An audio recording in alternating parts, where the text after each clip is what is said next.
Yeah, we should be able to hunt. This avalanche will have rustled up all the small game out of their hidey holes, so we can at least hunt and gather around Kresk, and there's Buried enough him. that we should be okay. We. I Uh-huh. don't know about you, because you're way over there near. I mean, did they leave any rations behind in the Bastani camp? Guess I'll You, find out. yeah, I guess you can search. You literally just walked Yeah. through their camp and were like, Yep. well, this is my place now. This is where I'm My sitting camp down. now. My camp now. Yep. Um, just like I now have a folder of characters called My City Now, which Yep. is full of really interesting. Oh, speaking of which, there's somebody else I gotta pop in there. Oh no! Uh, Don't say that. don't worry about All it. I'm sure it's fine. It's fine. All right. Well, I'm recording. So, right. like, I guess if Aurora wants my file. I Make guess. sure that there's a sensitive Man, information is censored. Yeah, Yeah, I guess that's no, up to I'm him. yeah, I'm trying to I am only recording like the screen itself and not the sidebar where I have all of my interesting character folders. Smart, smart, Um smart. and I will try to. I think even if I show you guys the maps, like there's so many of them that you're not going to see anything. It's literally just like anyway. That one holy, looks like holy, Disneyland. holy crap! I did not realize how far this was from Chris. Yep. Pretty much the other side of the world Yeah. Yep, at this If, point. yep. if I had known that, I might. I mean, if you can retcon it, I wouldn't mind going to help her because I thought she was close, like Freyr was.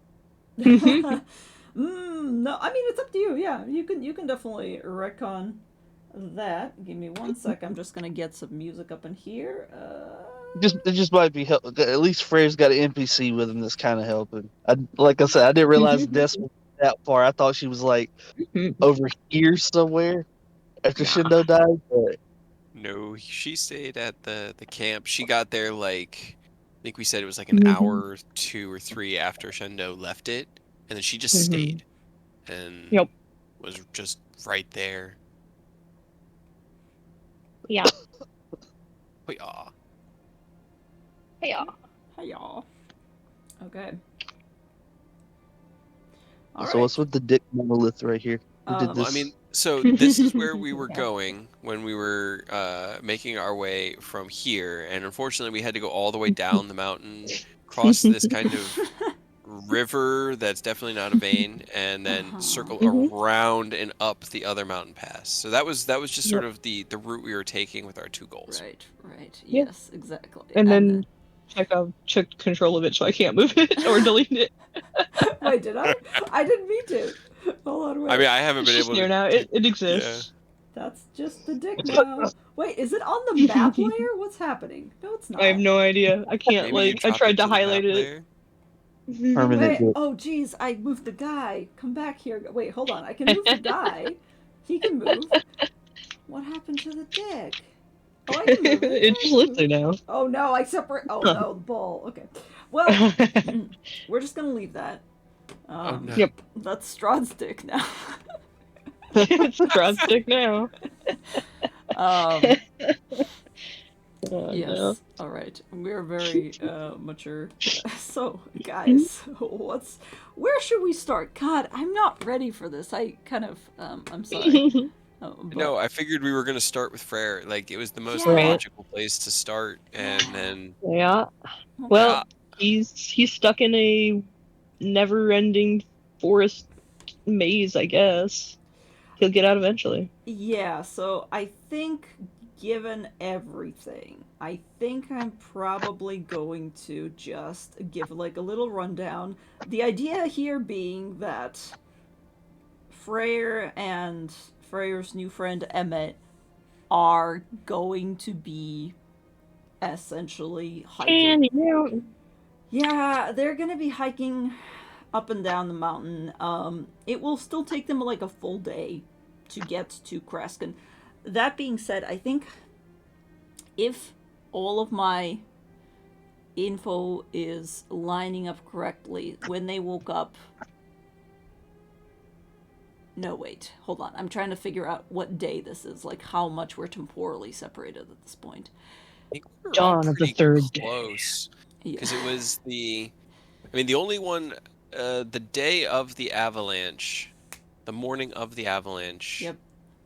Was the morning that Des did it. So, like, sent you all the messages. And that was also the morning that Freyr and Emmett were still, like, just passing through the camp, essentially? Or no, it was a second. I mean, she sent the messages after, because I had to sleep in that cabin, and that was the first day after we got yoked. Because she went and found somewhere to sleep. That's true. And then I was out of spells and everything, so I had to wait till the dawn of the next day to send all the sendings. Right. Cray and Eris, or Cray is technically behind a day because he just finished digging out, so he's like noon on Avalanche Day. Eris should get there that evening because he's walking with Damas. Yes. So basically, in terms of Avalanche Day, Freyr's actually a little bit ahead of time. Like, by the time Freyr would be here, where he is shown now, it would already be the evening of Avalanche Day. Which is the same night that Des got to the tent camp and started reading. Yes, and the same day that Shendo fell. Fell. So, Fell from the falls. Shendo fell from the falls. Shendo falls. Thanks. Okay, so actually, Freyr is actually kind of temporally ahead of things, so that gives us a little bit more time to play with. So, yeah, I guess let's start with Cray then. Oh boy. I forgot that I'm going to have to also look at speed. So, yeah, let's start with Cray. Here's the thing, Cray. You are in the middle of snowy. Hold on, do I have the map that shows you on the whiteout map? The whiteout map? Yeah. Yes, I think I do. Give me 1 second to move you. I wonder if Hollow still exists underneath the, 80 feet of snow. I guess. Does it have, an upper limit? Hold on, let me look up the spell. I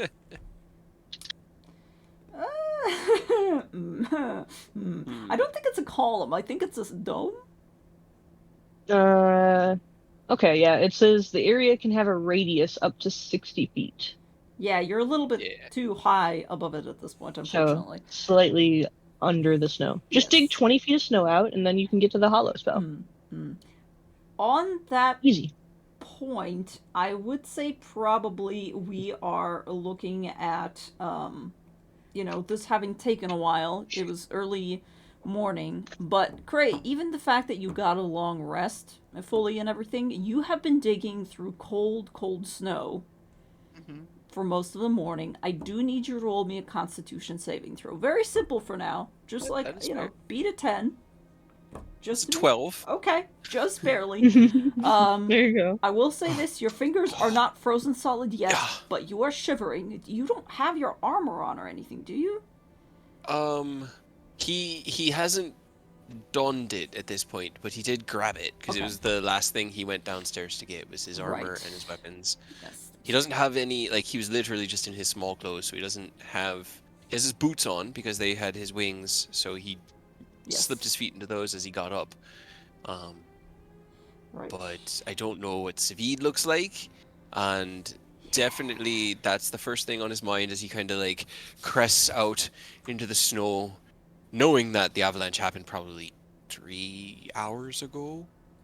Yeah, to that point, I suppose I should technically roll a Constitution save for Savid as well, because I don't necessarily think it is it. Oh god, come on, Savid. You can do it. I believe in you. Oh, that's hey. a nod. If he has advantage, that's great. It's not an advantage. No. It's not. It's a 7. No, that was the first roll. It's a 7. Damn it, Savid. Yeah, unfortunately, Savid, he does climb up. Adrenaline gets him a long way, but as he climbs up and kind of sits on the snow, you do notice the fact that his fingers are growing frighteningly dark and ashen, and he is basically using all of his body heat. He has wrapped up bird deaths, and he's just kind of become too distracted to realize that he himself is freezing at this point. Okay. Does he look Damage like he's speed. taken, like, damage? Would cure wounds help? He's taken a level of exhaustion. Okay, so no. That's fair. Alright. Let me see, how does... Oh, that's interesting. When I open up Savid's window, it doesn't actually show it on the recording. Okay, cool. Excellent. He'll kind of, like, gather up bird deaths from Savid. Alright, let's give her here. I can keep her warm. And he'll go over to Mac. And as he built Mac, after bird deaths has existed, Mac is rather large. And in the center of Mac is a tiny little compartment that he built that he can just open up and put bird deaths in, like a little pilot in the dog. Do I get to Jaeger Mac? I mean, bird death doesn't really have control right now because you're just sort of, it's more of like a safe compartment to just keep her in while we're traveling. If I were bird death though, could I Jaeger Mac? It does not have controls. Damn it. It's literally just a little padded room. It's a little tiny bird coffin. Yeah, it's just a tiny bird coffin, sadly, but it's a good way to... He'll kind of put her in there, be like, right, her body heat should keep her relatively warm. The metals... Air holes. It has ways for her to breathe. I imagine there's air holes, yeah. Yeah, it's designed for her to stay safe. As long as it's not an actual bird coffin. Yeah, safe place to carry her. You wrap her up in something before you place her inside, but yes. Yeah. He'll just tear one of his sleeves off of his tight shirt. And since we live in a place that's cold, I assume it's a long sleeve shirt. Yeah. And he'll kind of just tear the right sleeve off and fasten that around Bird Death like a tiny little bundle. Place that in there. Okay. That should keep her warm. We need to keep ourselves warm. Yep. Okay. Yep, okay. Do you have any magic that can help? And he'll kind of survey out over the town from our new, much higher vantage point. Well, let me see what Savid has. Savid does not have a lot. Those warm ranger skills. He's like, well, I can probably build us some sort of shelter if given enough time, but there's not a lot here, given that we are now in the middle of a just white, snowy desert, essentially. Essentially, yes. So, we should probably, I don't know, get to a forest, if there's any forest left. Can't be that all of Barovia went under, right? That seems extreme, even for him. Yeah, based off of the timing and Despair's warnings, I assume that was intended for us. And it was effective. We have to give him that. Cool. He'll just kind of shiver. And, alright, so from where we're at, do I see anything that looks like it might have survived? Do I see any signs of survivors, any buildings that weren't completely buried, anything at all? Go ahead and roll me a perception check, please. Great, come on. That's an 8. I'll give it a flash of genius for 12, just because, I'm motivated at this point. As far as you can tell, because Kresk is kind of tucked into a little crevice in the mountains, essentially, you do see mountains to either side of you, and you do see some patches of forest. But as far as Kresk goes, you do not see any movement, any survivors. The avalanche from where you are standing here slopes down pretty severely. But you don't see any buildings. You don't see even necessarily from this point of view, from this vantage point, where it might end. So it's kind of neither here nor there. Now, are there between Kresk and the road? Since we've made this trip a lot, are there is there forest there, or is the road just sort of through this kind of more like barren fieldscape of cold? When you've made this trek, the road basically that goes towards Kresk. Let me place you back on the actual map. Just Yeah, I was so trying to see on my map of the land, but then my Roll20 went all glitchies. Yes. So essentially, where you can see it here, after Lake Baratok, it goes up, and the old Swallow Road continues until it hits Mist. But there is a small split road that goes directly up the hill towards the wall of Kresk. So realistically, you guys right now, Savid and you, are probably around here-ish towards the top. And the wall of Kresk is like, well, it used to be around here. Gone. Yeah.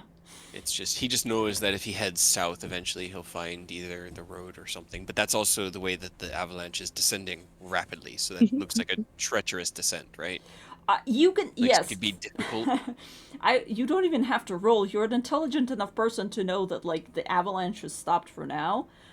But given the way that the landscape is, if you keep walking, there is a chance that more pieces of it will continue to fracture off and, like, make more of an avalanche.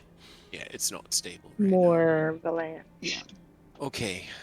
Or at least you'll start sliding, which might be Is fun. Savid wearing shoes? These are important questions. These literally could be life or death because we're in the middle of a giant snowscape. Did he put on his shoes, or is he also just sort of in like a because I imagine it's like long johns and a long t-shirt that we sleep in because it's a cold place. Yeah, it's essentially that. Did he put on shoes? That's great. Did he have the presence of mind between the 12 seconds that we got the message and Cray ushered him up the sky butthole to put on boots?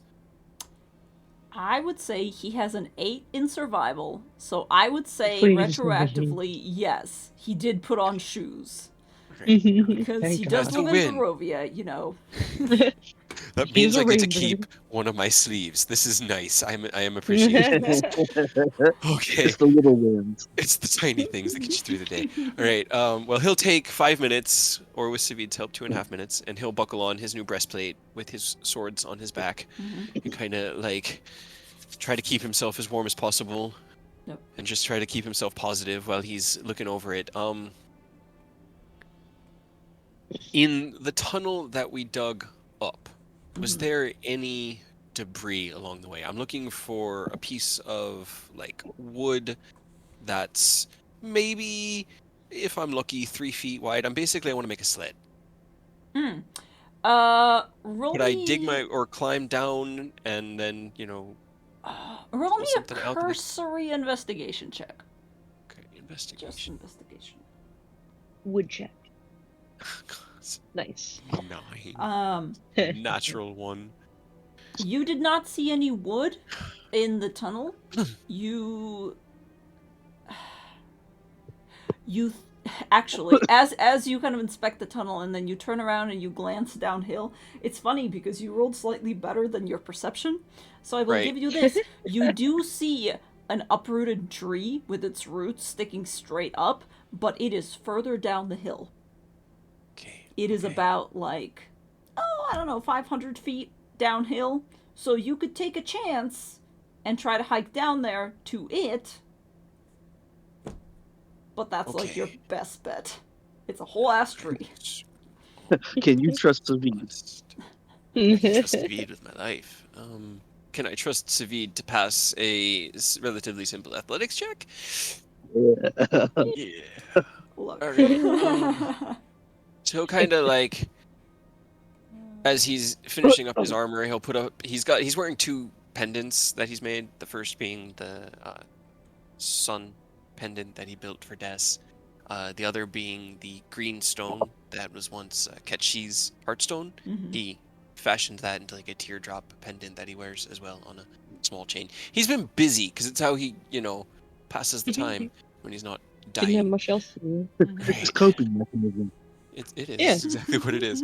Okay. That's what you do in Barovia. You cope. He'll look over at Savid, and he's going to take his rope because it's the only thing that he grabbed. He didn't grab any of his other. He has his boots and his infusions and his rope. But he doesn't have like his bedroll or his water skin or anything. He has his tools because he just keeps those on his belt. But I'm just trying to suss out what I can use here. He'll take his rope and he'll kind of like fashion one end of it to himself and another, like the middle point around like 20 feet to Mac, and then the other side of it to Savid. And he'll kind of point out the tree and be like, all right, that's going to be our first goal.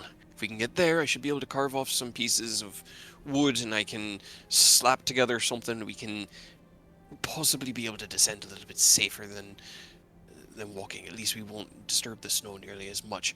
Just stay low to the ground, move slowly, and if you fall, just don't yell, okay? Just don't yell. Tuck and roll. Yeah, that's fair. I know how avalanches work. Wait, Yeah. do you want me to go with you, or do you want me to just hold and you're gonna go down there? No, I want you to come with me. My rope is not 500 feet long. I need you to stick with me because I can't make the ascent back up from there. We're gonna have to go get that tree, carve off what we need there, and then go from there back down to the road. The road's our goal. We need to get down to the Svalage Road because that's where everyone will be coming from. So if we're on that side of it, we'll eventually meet up with the rest of the party. It'll also take us through the majority of the town, so maybe some of the buildings survived further in. The snow could have petered out and, half a mile. You are very optimistic for having been here so long. Okay, let's go. Thank you. That's a real effort. Okay. Now, quickly-ish, but more safely than quickly. Okay. And Mac is also with us, kind of sliding down with Bird Death riding Jaeger Pilot. All right. So let me double check really quick because Savi does have 1 level of exhaustion now, which gives him disadvantage. Disadvantage on ability abilities checks. So Yep. this is going to be Yep. great. Oh God. Should So probably he not. couldn't possibly cause the second avalanche, right? No, don't. No. Second avalanches.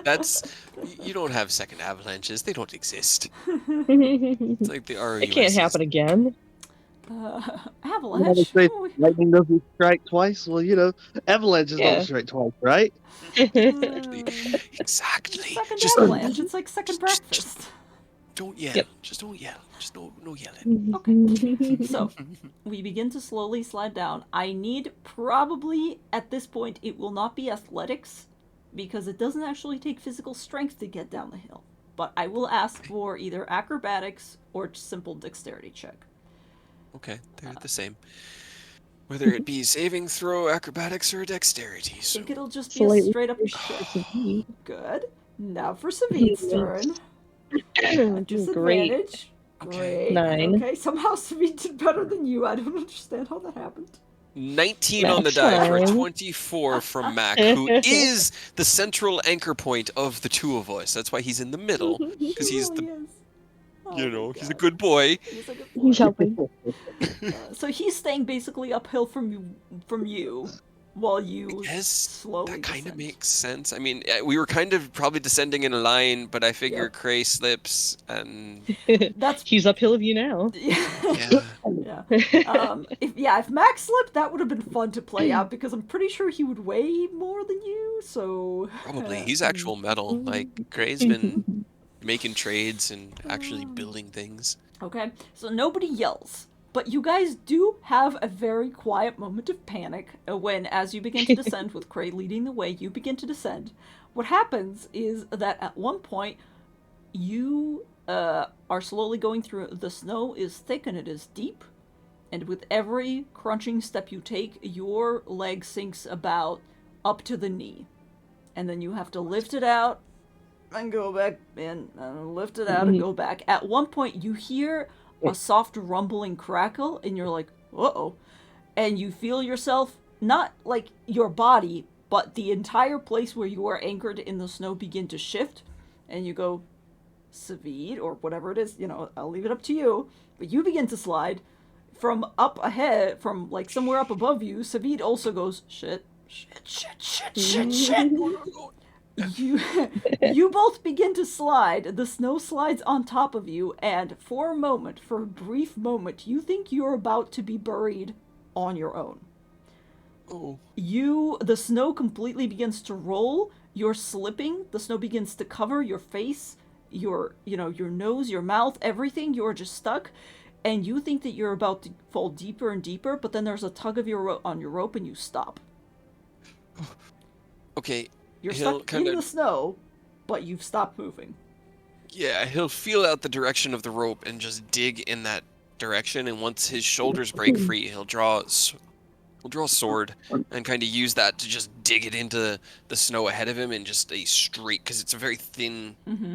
I mean, it's not very thin. It's like a 2-inch wide blade, but it's a thinner blade than Bitey, and he'll just sort of use that to try to pull himself onto the surface. Right.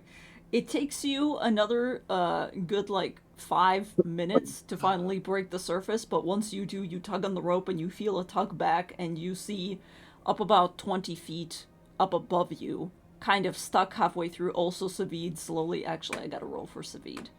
Actually, you know what? Yeah, we're all gonna roll. Roll me an athletics to dig. Yeah, roll me an athletics to dig yourself out, and so will Savid, who has a That's zero. a natural one, guys. What is happening? It's time for Savid, who has a 0 in athletics and is rolling with disadvantage as well. I've rolled a He's 5, fine. a 3, and 2 natural ones, a 2, and Mac has rolled a 19. Incredible. So here's what happens, actually. You start digging. Cray, I'm sorry to take your cool scene away from you. You start digging. Go for it. You don't know, but it's in the wrong direction. Oh, no. What happens is that you get disoriented. You flipped, ass over tea kettle several times in this new mini avalanche, and you are digging, but you're digging the wrong way. You're basically digging sideways instead of up. And as you're doing so, eventually, you begin to slowly run out of breath. Really quickly, just roll me another Constitution saving throw. I can do these. That's a 16. Okay. You're managing to kind of keep the snow away from your eyes, and nose and mouth, so you are managing to breathe. The air's thin, but it's still all right. And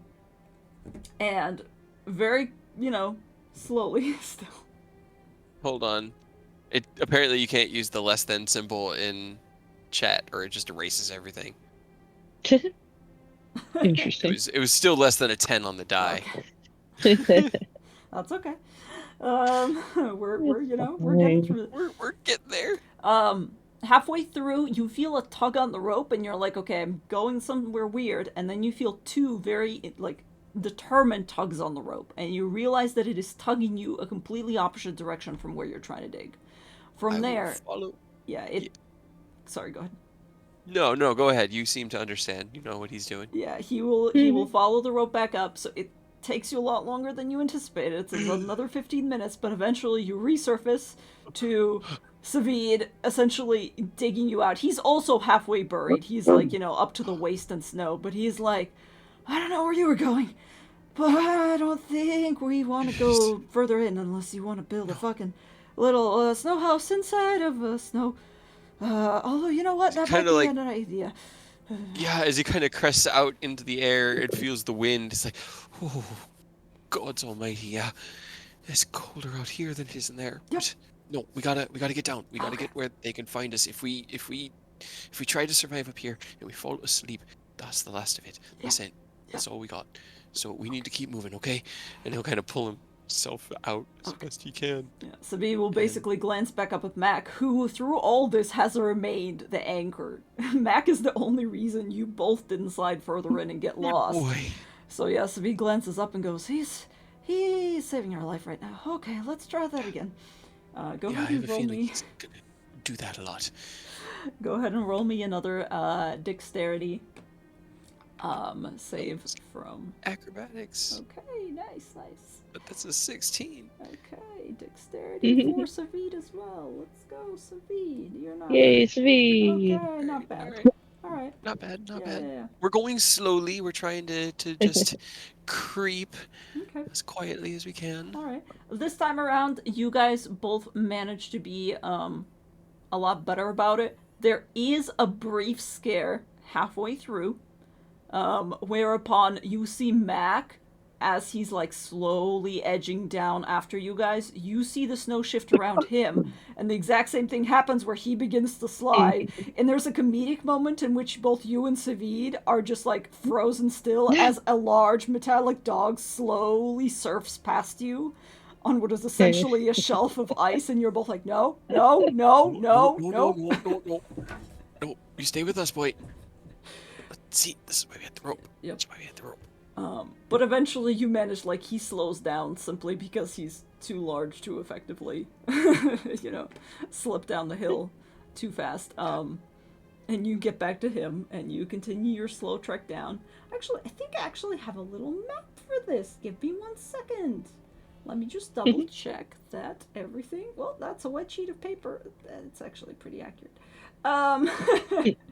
Give me 1 second. More snow. Snow. And we haven't seen any signs of survivors. We haven't heard anything. It's just been so quiet. Far, no, it's been nothing. Every once in a while, you'll hear a bird call. Oh, there we go. There isn't just a single. Okay, there we go. Perfect. Oh, I don't have Mac on this map. Let me get Mac up here. And then I'll transfer. I'm gonna click something just to see if this works, because for whatever reason, trying to open my character sheet freezes up Roll20, so I have it in another tab. I want to. Okay. Good. Okay, cool. It does. All right. I just wanted to make it work, because for whatever reason, when it opens the character sheet in Roll20 itself, it just freezes everything. That's why I kept leaving and coming back, trying to see what I could do to get it. I was wondering if you were having issues with your connection. I kept seeing you popping in and out. Yeah. I don't know what's happening, but it looks like having it in the character sheet in another tab's working fine, so.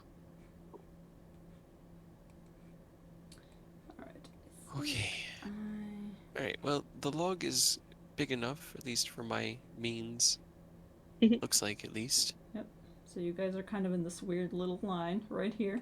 I guess both dust would be here, but... How far do we have until the road? Like, how big is the town? Is it like a mile? Because I know that the inn was kind of back off to one side. It was tucked off into like the northwestern kind of corner of the town. So it was like the furthest away from the road. Yes, it was the furthest away from the road. At this point, you guys have traveled essentially the 500 feet or so. It would be longer than that. The town is not large. It is wider than it is tall, if that makes sense. And I would say, realistically, it's like a mile, 3 miles. Yeah, 3 miles, approximately. Like top to bottom. And a little bit wider than that across. Because a lot of what they do is they plant, forest, essentially, indoors to get woodwork and stuff. But you guys have arrived. You're approximately, I don't even know how far away this is. I don't know. That's probably more than that. But sure, yeah, let's say it's about 100 feet from... And we will try to get over to the tree so that I can kind of assess first the area around it to see how much weight I can put on various parts of it so that he knows how hard he can work. Like, that's the first thing he wants to suss out. He's also trying to determine if it's just a full tree or if it's like a part of one, if he could somehow... He's trying to make a sled, essentially. And he's trying to do that by, carving off a piece of the bark, but it has to stay, intact, and it has to be large, so he would have to be able to kind of hack at it with his weapons. The weapons are magical, or sword. He'd just use sword. He wouldn't use anything else. And he has cure wounds, so I guess if, because he'd been using that around town just to help people. If, we start to take damage from the frostbite or anything like that, he'll use cure wounds to try to top us off. Okay. Because all I have are first level spells. Okay, sounds good. Alright, you slowly get over to the tree. Roll me another perception check just for funsies. New map, who dis? That's a 14. Okay. Just as you're slowly approaching the tree, you notice a couple of things. You notice that there's some rocks over here as well. This tree looks like it was at one point like a full-on tree that was maybe stuck to the side of like the crag, the mountainside, and just got swept away. So it is completely, basically intact. Although at this point it's hard to say which is the roots and which are the branches. You also notice that closer this way, further south, there is what looks like a drop off, essentially. Like, Okay. the snow kind of suddenly peters out and ends, as opposed to simply, like, continuing in a downward slide. Okay. All right. Well, that's actually. If the snow is ending there, he'll kind of redirect his plans. I thought the snow was just like on for miles. But he'll kind of head over towards the ledge, and as he gets close, he'll leave Savid and Mac over at the tree. And he'll kind of like untie himself, and he'll just kind of tell Savid just to stay here, and if he falls, he can fly. He has winged boots. It's fine. Okay. And he'll just sort of creep down the snow and kind of see if there's a reason for the sudden fall off, or like what. He'll see how close he can get before the snow starts to like crumble away, and if it does, he'll just kick in the air. Yeah, sounds good. Go ahead and roll me another dexterity check, just as you're creeping your way down. Jesus. Doing fantastic. So you've untethered yourself. He's just gonna fly. Okay. Yeah, he untethered himself at least. Yeah, you begin to slip again, and you begin to feel the rumble of the snow getting loose, and you hear Savid yelling from behind you, going, "Hey, no, don't do that." Don't yell. I don't. He'll just sort of gently lift himself in the air and kick his boots on. They don't really even need to like. It's just an action. They'll just start to glow with his kind of signature arcane light, and he'll use his winged boots to fly. Okay. You fly up, and as you get a little bit further up, you get a little bit of an aerial view here. You see that essentially where you are, that drop off was the Kresk city wall. Okay. It looks like, in a moment of natural architecture, or perhaps just spite via maybe the guy who controls this plane going, "Fuck this city in particular," the snow and the avalanche essentially petered out at the exact place that marked the borders of Kresk. So it's just Only filled Kresk up like with Like snow, a caldera, like a bowl. yes. Yeah. Mm-hmm. There is, of course, more snow like outside of the wall, but the wall is a pretty clear divider. How far from the top of the wall to the bottom? The wall here's pretty tall. It's like, I don't know. It's like, hold on. Did I ever write it down anywhere? Motherfucker. I want to say 60 feet, but I can't remember exactly. It was a ridiculously tall wall. It was a stupidly tall wall. Yeah. I remember you guys essentially coming up to it and being like, "Why though? Why are you keeping us?" Why? This is why. This right here, so that it could catch an entire avalanche worth of snow. You're right. Apparently. Yes. Okay. Kresk. Hold on. I actually wrote down. It is, yeah, it's like I wrote 50-foot high wall, but we'll say it's probably 60, with the stuff on top. Snow. 60. Yeah. Right. He'll kind of float back over to Savid, and while he's untethered, he's just going to kind of float there and not affect the snow. Right. So that's city wall. Good news is that it seemed to have stopped the avalanche.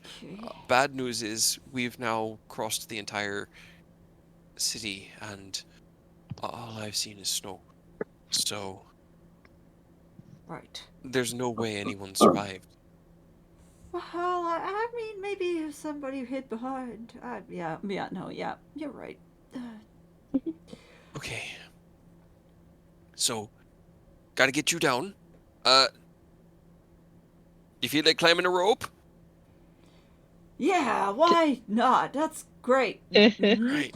Just His imagine, favorite thing. once we get down on the other side of the wall, it's just rocks and grass, and it won't be warmer. It won't be warmer.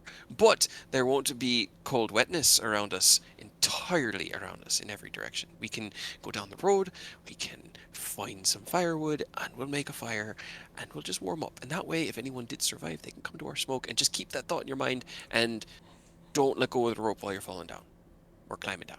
Don't fall down. Yep. No, No problem.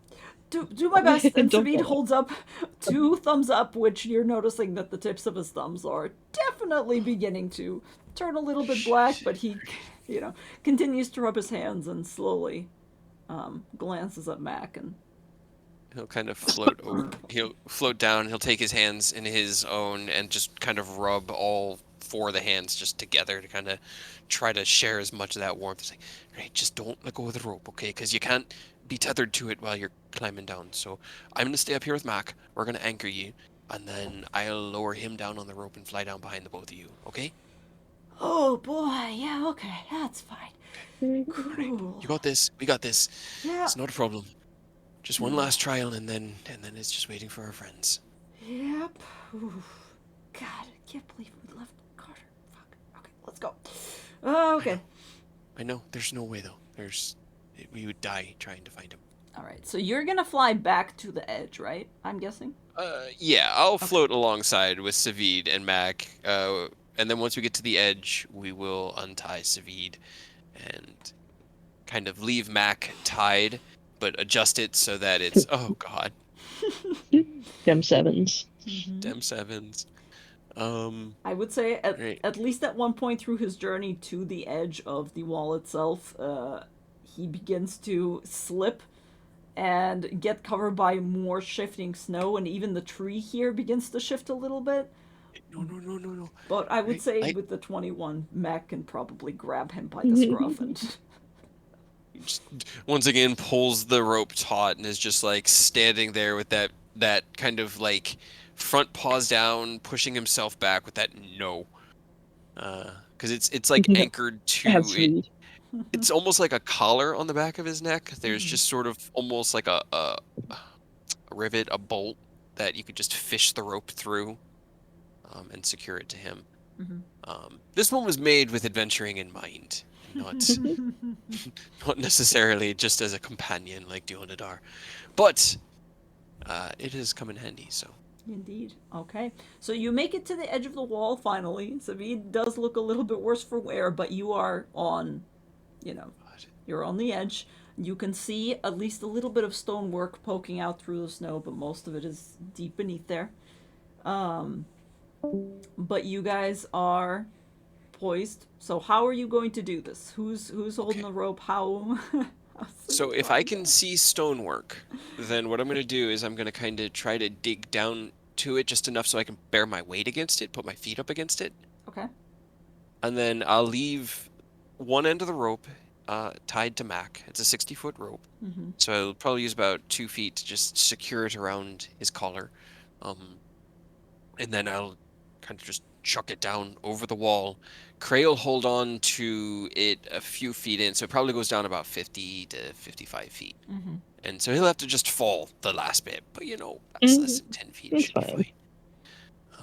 But he'll just sort of anchor himself there and push up against the stonework of the wall. Because if it's bearing the weight of all the avalanche, it can bear this. Should be fine. And then it's up to Savid to climb down. Okay. Savid will be climbing down because you are holding the rope. I will ask for one last dexterity check and probably athletics from you. Well, not even athletics because Mac is the one kind of holding it. Wouldn't it be funny if all of you failed? It would be really terrible, but we're all high enough What's level. We can 60 survive a feet fall of- of 60 feet. You It's really fine. can. Right? You What's really 60 feet of fall damage? This is a very precarious balancing situation because you are at the edge of this entire avalanche, so that is like where all of the weight is gathered. So can I have a dexterity check from Mac, which will probably be, Is it dexterity check, probably not save. It'll just be checks across the board. Not athletics from back? Well, he's trying to balance. I don't think he Okay. even needs to necessarily pull in order to hold you guys because he's strong enough. He's just that final anchor in case Yeah, Cray lets go. So. All right. In which case, yeah. Okay. Okay, That's a with a really +1, good that's 20. a dirty 20. That's a dirty 20. Okay. Let me roll for Savid, and then you can roll. So And Savid is I going need to roll. to. And you need athletics from Cray.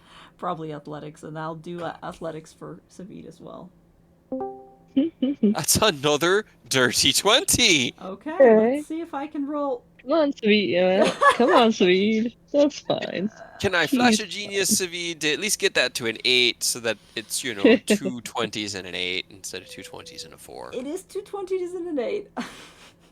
I was going to say Savid doesn't even have to roll with disadvantage because you're holding him, but realistically, he's having to climb down and he's trying to use his legs and just kind of shimmy himself down, but he's pretty frostbitten at this point. Really Cray's pathetic. ignoring it out of sheer force of will. I'm gonna roll falling damage for Savid. It'll not be the full falling damage, but he does fall pretty early on. He's just gonna slip. He's just gonna casually slip. Womp womp. What's the worst that could happen? It's only 15. 15. He can. That's 15. fine. Yeah. He hits the ground. He's Cray looks at it. He looks over at Mac. I can fix that. Why don't I just... From the bottom, you just hear, ow. I can fix it. Yeah. Alright, so here's gonna be the fun part. How do I get this giant-ass dog down the wall? Just drop it on Savid. He can take it. Yes. Oh, Savid will Savid, catch here, him. catch! That'll work.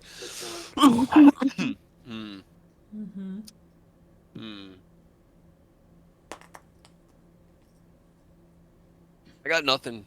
I'm just gonna try to lower him and see how it goes. He'll like attempt to climb down the wall and lower his, slow his descent with his claws, but it's Watch out, probably Savid. like a, sheer 90-degree drop. So Cray will keep his anchor point because it seemed to work pretty well.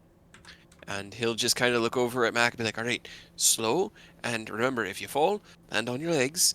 I can fix you. Don't worry. It's all good. And then he'll kind of reach out and give him a smile and put his forehead to his, you're a good boy, right? You got this. Don't worry. And maybe don't fall on Savid.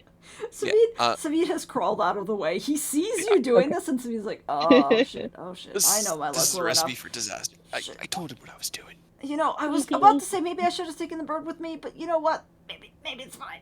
No, you fell. She's in a nice little cage. It's fine. Yep. All right.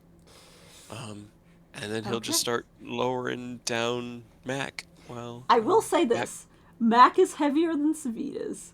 Yes, he is. So you're gonna have to roll me athletics, and you're gonna have to hit at least the 17. Okay, from Cray. Yep. Okay. Is there anything Mac can do to help? Because Mac has a +6 in his athletics. So Mac is literally a dog tied to a rope. I don't think he can do much. Alright, guys, I have one last flash of genius, so I realistically need a 13, which realistically is a 12 on the die, so that's a 5. So, here's the thing. Cray, are you tethered to the rope? No, he is not. He is holding it so that he does not fall with it, because he can fly. Okay. He just doesn't think he could fly and hold Mac at the same time. That's fair. Roll me a really quick dexterity saving throw as well, then. That's fair. Rope burning shit out of your hands. That's a 15. See, if I'd rolled that die on the previous one, it would have worked. But that's how it goes. Okay, so Mac is gonna take 5d6 falling damage because almost immediately as soon as you start lowering, you're beginning to feel the strain and your foot slips for a second. Shit. And because the stonework is frozen, you might imagine, you go over, you immediately feel Mac's weight dragging you down. Mac falls, and you hear a clang, and Mac takes 17 points of damage. Okay. But you managed to save, so you didn't end up straddling the stonework and then falling out after him. You just end up kind of careening into a wild flight over top of both of them. Did Mac land on his feet? He's not a cat, so I would say probably he landed closer to like his side. But I know what you're saying. I know what you're thinking. I'm not going to do damage to bird deaths. Okay. Because Until... it was specifically intended as like a Faraday cage from Yes. unless Mac gets destroyed or broken or hit 0 hit points. I figure she's probably safe in there. That was how it was designed. For fun. Roll me a really quick Dex saving throw from Mac as well, just to see if he does land on his feet. 17. 17. Not He's bad. fine. He manages to land in a way that the bird is jostled, but not Slightly hurt. crunch. Yes. Okay. Well, and then he'll just sort of like float down and land between the two of them. I really need to make you guys some winged boots. And then he'll reach out and he'll cast Cure Wounds on Savid, and Savid will recover 6 hit points. Nice. And he'll kind of look at it again, and he'll be like, "All right, hold on, it's not another 6 hit points. All right, that's about all I can do right now." Yep. And then he'll go over to Mac and be like, "Good boy, you did so well." And he'll cast Mending on him. Okay. He just heals them both up. Okay. All right.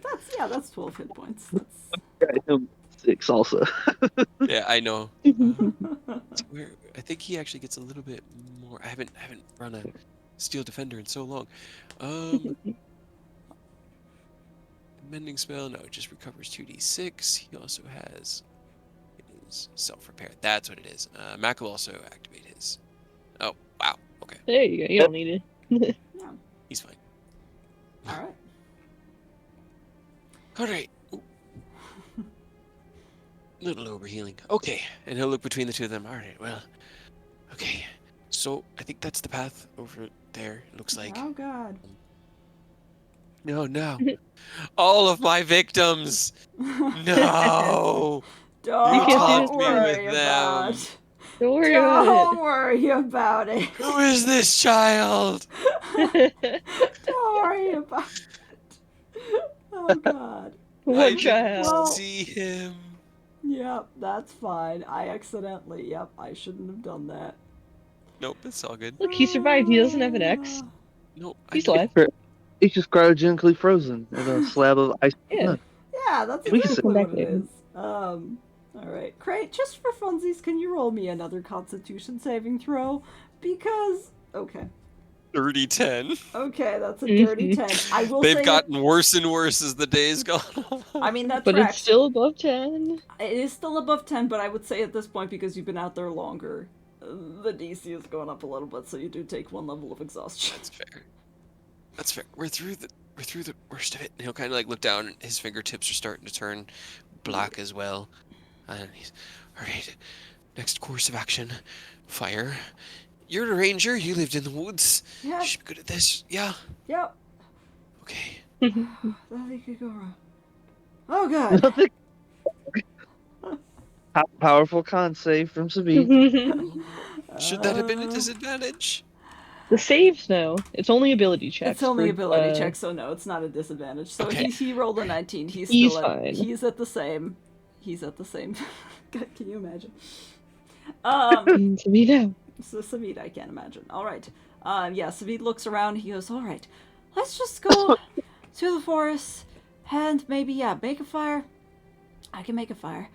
Can you do that thing again with the little, butthole, sky butthole? No.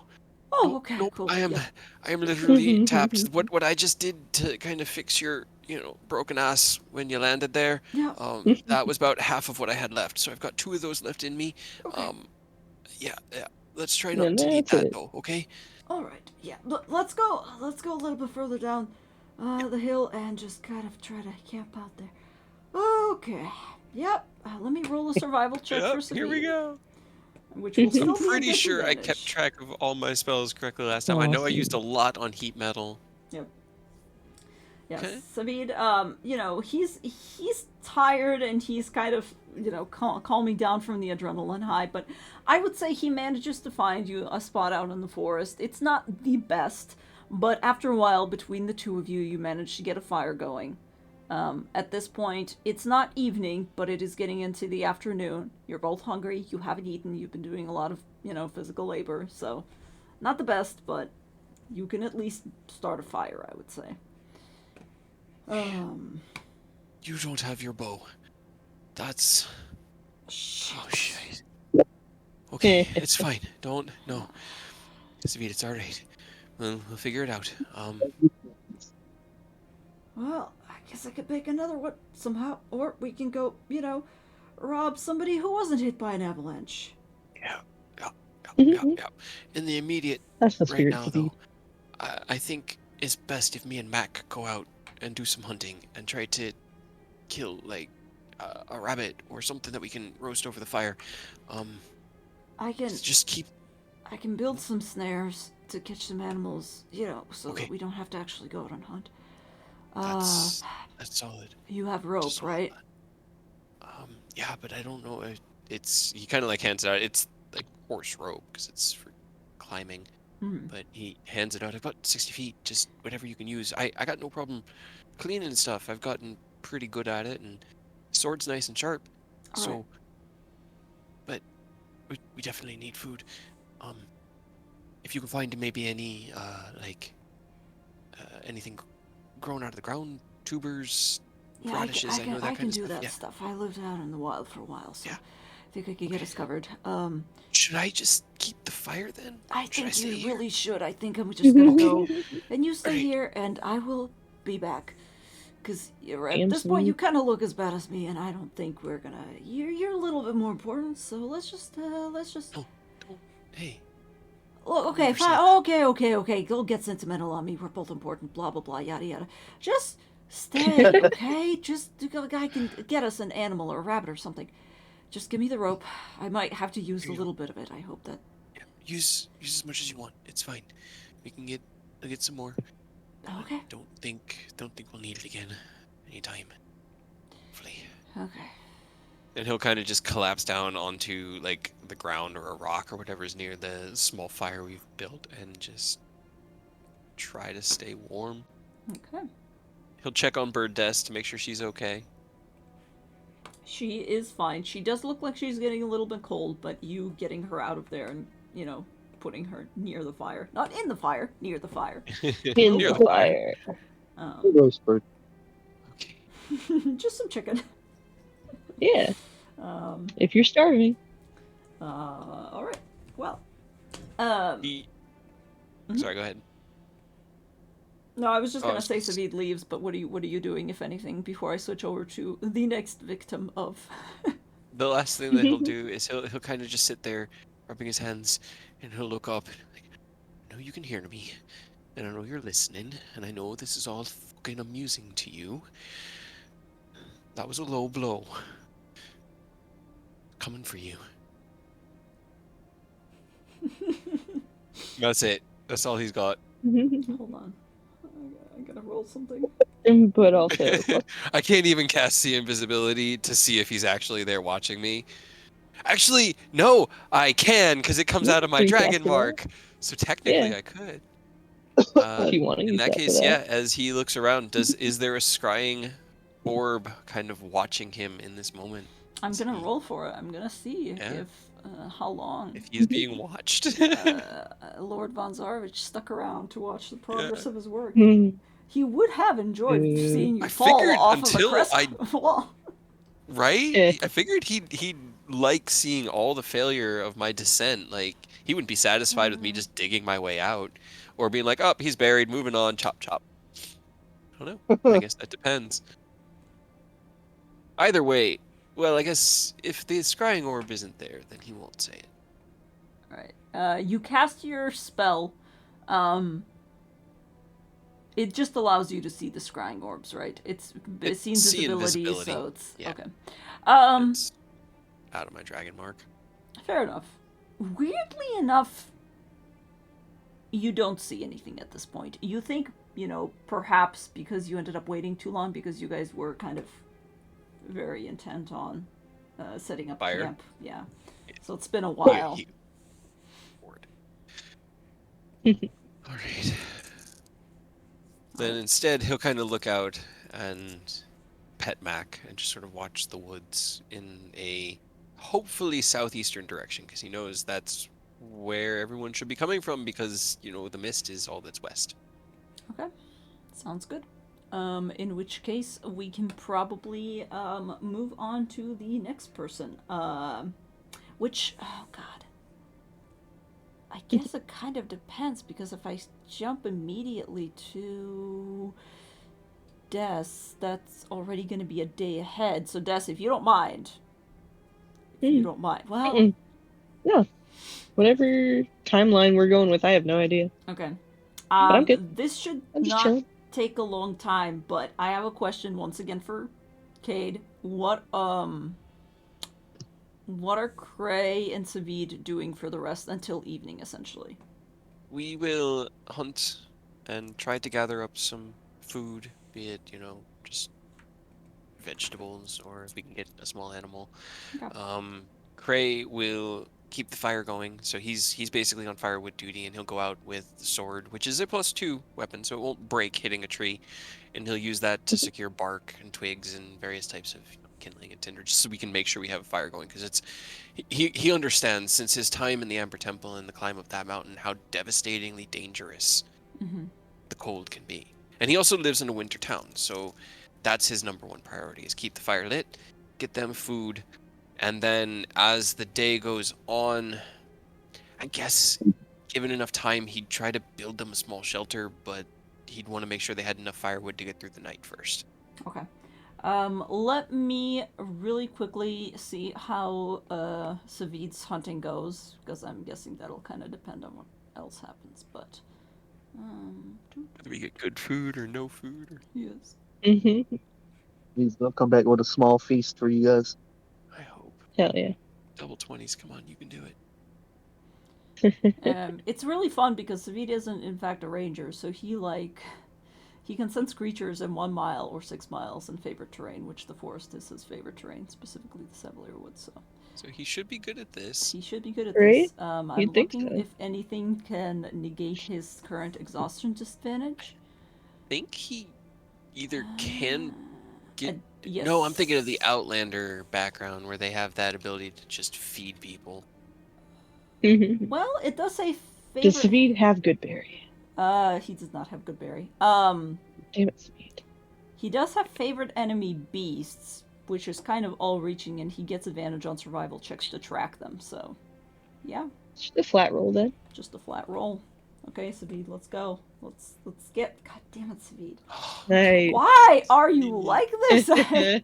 What have you done? What have you done? I mean, so it's probably like a rabbit or two, which is fine. Yeah, he comes back. It's not... Still a 12. Yeah, it's not a deer, but he does come back with like 2 rabbits, maybe a raccoon. Nice. Well done. Comes dragging it back. And goes, okay, that's all I can do for now. It looks like a lot of the animals fled. Which that makes sense. necessarily blame them, but yeah, this will probably hold us over. Now, while you guys are doing that, you can probably build yourself a small shelter, given the fact that you're in the woods. And it is not technically winter, it is just now very much like winter because you're so close to fucking avalanche. Yeah, that's right. It's like mid-spring, right? No, yeah, like... Strahd decided, fuck the seasons, I'm just gonna... I'm just gonna Winter do this now, anyway. bitch. Yep. Now I have a question for the other thing is Eris and Dumas. Okay. Who are also stuck hiking through. Eris doesn't have a lot of clothes on him. No. Dumas he does not even have shoes on. Yeah. So, we're going to be rolling for Eris and Dumas and seeing if they get there. And that's fair. Everything else. I will say Dumas does have Firebolt as a cantrip, so he can continue to cast that every once in a while. Okay. So that will help the DC. But you're still hiking on a mountain with no shoes. Yep. Wait a minute. Does Dumas have literally anything else? Who had the Flail of Warming? That, I think, was in the bag of holding. It was, wasn't it? Yeah. Raven's betrayal comes back to haunt us again. Yeah. Boy. rest. I don't have that. Oh God, I just remembered something. Something good? What? Something in our favor, or that's going to work against us? Yeah. Probably something in your favor. Okay, here's Sure, it's my good. question for Des. Does Des Mm? still have the sending stone that Dumas gave her back in the caves? Put in your Probably. Hold on. I do have a sending stone question mark in my inventory, yes. Okay. Because Dumas gave her a mouth rock. Okay. Yeah. He did. He He literally did told give. you. I remember. Yes. He told you to put it in your mouth if you wanted to contact him and essentially speak. Well, that'll be interesting then because we are kind of going to be. No, I guess probably Dumas wouldn't contact you because he thinks you'll be sad. So. But he might later on. We'll bring it back around. Don't worry. I just wanted to double check that. But yes, he does have a once a day, one-way or two-way communication with Des. Indeed, that is good to remember because I completely forgot about him until I looked at all his artificer stuff right now. Okay, so Eris, because of the way you're dressed, Yes. in the conditions, I will ask you to roll me for the first leg of the journey. There will be 3 of these total because you're hiking for an entire day throughout the day.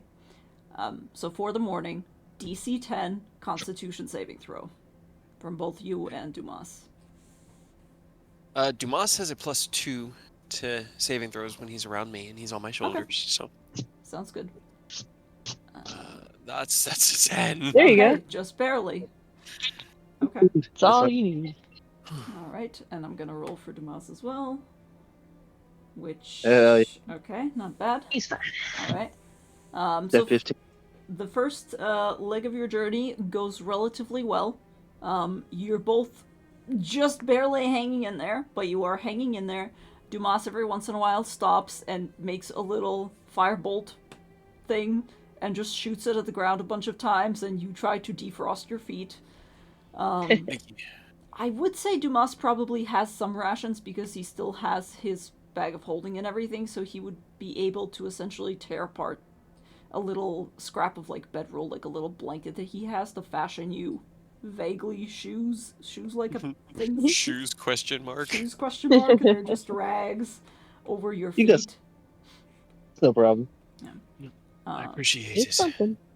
It's something. All right, for the second step of the day, DC is rising a little bit. This one's going to be probably DC. Let's make it 14 because you're continuing. So DC 14, another Constitution saving throw, please. Oh, that's an 8. Cool. Eris takes a point of exhaustion. Yep, that tracks. Okay. Dumas is fine. Dumas is fine. I don't have exhaustion tracking on this yet. Hold on. He hasn't had exhaustion happen to him before. I mean, I'm sure he has, just not. Yes. Mechanically. It's mechanically, not since getting here. Hold he on just trudges on. Okay. He tells his story. He has his conversations with Dumas. That's right. But they're basically heading towards where the town used to be. He's also heading towards whatever civilization he could find there, or in lieu of that, the road. That's fair. I'm looking at Dumas's character sheet, and did I really not roll any hit dice for Dumas since the cave? That seems unlikely. Why do I still have all his hit dice? Did he not take any damage? I'm sure he I know, did. I have none. I am out. Yeah, I was gonna say. I have no hit dice, I have no spells, I have no... It doesn't seem plausible, so I'm just gonna keep Dumas at his meager hit points for now. I don't think I would have a lot of hit dice left. Unless I somehow forgot. Well, anyways. I mean, he probably didn't have a chance to. He went out early in the ball sack fight, got yoked, and then got knocked out by werewolves immediately after again. So I don't know if he would have had like a chance to heal. Alright. If everybody thinks it's fair, I'm just gonna really quickly roll like 2 hit dice for Dumas. Hell yeah. Because He deserves I a mean, little bit. yeah, I don't think he realistically had a lot of. Okay, there we go. There you Hell go. yeah. All right. Better than the none I'm sure he had before. He had like 1 hit point. Yes. Yes. All right. It's Okay. Eris begins to slowly grow exhausted. However, as you're heading down the mountain, you're beginning to see that Kresk is not in sight. Even when you think it should be, you think that you're getting slowly close enough to be able to, you know, at least tell the general shape of civilization. You're like, we should be seeing the wall from here. There's no wall. Just looks like you're on the side of a mountain, snow-covered mountain. There is woods to one side. You at one point go past what is potentially like a lake. Where would you be? Because yeah, you're essentially hiking down from here. No, the lake is far behind you at this point, so yeah. It's just sort of the woods Yeah. off to one side and Yeah, that's true. All right. Roll me one last Constitution saving throw, DC 17 at this point. Saving throws are not at disadvantage, so you should still be able to. No. Not until like level 3. 19. Okay, There you go. nice. Yay! So you're Only exhausted, but you're everybody pushing just through. gets one. Everybody just gets one. Gets one. Everybody gets one.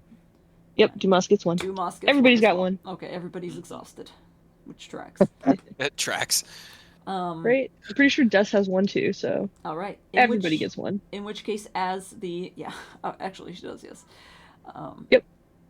As the sun, or what you think might be a sun beneath layers upon layers of dark clouds, begins to dip slowly towards the mountainside, and it is getting colder and colder. Go ahead and roll me a perception check for Eris, and I will roll one for Dumas to be able to spot the column of smoke. It's a natural 20. hell yeah. Dude. Nice. Okay, just because There it's we funny, go. I will. Oh, it should be at disadvantage though. I'm sorry. You have a Oh, level of it exhaustion. should be. Dumas also rolled a What did natural it do? 20. He Right. did. Do I have something? No. Do you have anything Alright. to Do it again. negate? Nope. That's still an 18. Pretty That's good. still an That ain't bad. 18. That's not bad. Oof. Okay, you Right. both could have rolled natural 20s. Okay. Right? All right. If we weren't so tired. That's okay. An 18 is still very, very good. It takes you a while, and it is probably dark by the time you slowly begin to see it. But Eris is pretty sure that he has spotted a column of smoke to the southeast of where Kresk used to be, which is now just a snowy mountainside, and you both begin to head there. And I would say by the evening, you are reunited. If you want to just, I guess, tell me. I don't want to make you. Yeah, I was gonna say I'm not gonna make you RP with yourself. I will say that Hell yeah. as soon as you guys find each other, probably Dumas will physically hurt Cray for at least 1 hit point because he launches himself at Cray's face so hard that Cray's skull cracks on the ground. Cray, as Damas and Eris, because I'll do this more from Cray's perspective. But as they creep through the woods, he hears the branches breaking in the distance. He kind of like perks his ears up, looks up from the fire, and sees them step out. And there's this moment of just relief across his whole face. His eyes well up, and Damas tackles the shit out of him. Yes, indeed. You get a minor concussion. And he just kind of like, he gives him this big hug back. You survived. He kind of like pushes him away. Where's Despair? Where's Des? Dumas kind of, slowly his face falls and he goes, yeah. Okay, so about that. I don't know if she told you, but we kind of got separated. And she's like, in a different place, we're not sure where, but she wasn't with us, but we think she's alive. But, she's not, wait a minute, where's Carter? Where's Savid? And I think, yeah, but I think probably at this point, Savid will come back with the things. He will immediately drop his 2 rabbits and a raccoon and, like, yell and run up and like pick Dumas up and spin him around and then throw him down into Gray and also grab Eris by like the lapels or whatever shirt he has and begin to shake him and go, You! Yes, You kept her safe? I suppose if she is alive. Okay, good, thank you. Okay, and he like suddenly grabs Eris up in like a huge bear hug and almost lifts him off of his feet and then sets him down and goes, Aww. We will not talk about this again. And then turns around. My boys are getting along. Yay. Wonderful to see you too. He looks over at the both of them. What happened? And then I figure our two NPCs and two characters will fill each other in over a campfire and some raccoon and... You don't want to continue RPing with yourself? I just don't feel like there's going to be any new information. Yeah, I mean, the Cray Eris dynamic, I actually like it because yeah, they get along. They're solid. Yeah. Everybody gets along. Everybody will share and drink too. Losing Carter. Yeah. Savid and Eris can. Yeah. Savid and Eris can cuddle for warmth. I think at this point, how cold is it down off the snowy hellscape? Is it still cold down here in the woods, or is the fire keeping us like warm enough, or would we have to huddle up for a decent enough rest? I would say, given the avalanche that just blew through, it is a little bit colder. It's not even in the spring, even in the summer. Barovia is not a tropical habitat. No. So I would say you're looking at like when it gets down into night, you're looking at like 40s, 45 degrees Fahrenheit. We will definitely try it because it's like pine trees up here, right? It is, yeah. Okay. So we'll cut up pine boughs and we'll just kind of weave pine boughs together as best we can to make like just a makeshift shelter. And then we're literally all going to huddle up under it like a turtle shell and try to contain as much of our heat between the four of us as we can, because we have 3 shirts, 4 sets of pants, and 2 pair of boots between the 4 of us. And Cray's armor. We do not have any clothes to survive out here, and we need to be here just in case, because we don't know where Des is, so we need to get in touch with her. But we can't do that today. Yep, that's fair. I would say probably with the fire, you guys are fine. I'm not going to make you roll another Constitution save. You guys have 4 people between you. You can get a fire going. Even without a lot of clothes, like, yeah, you can build a shelter that will... Oh, God damn it, I see it. I see you.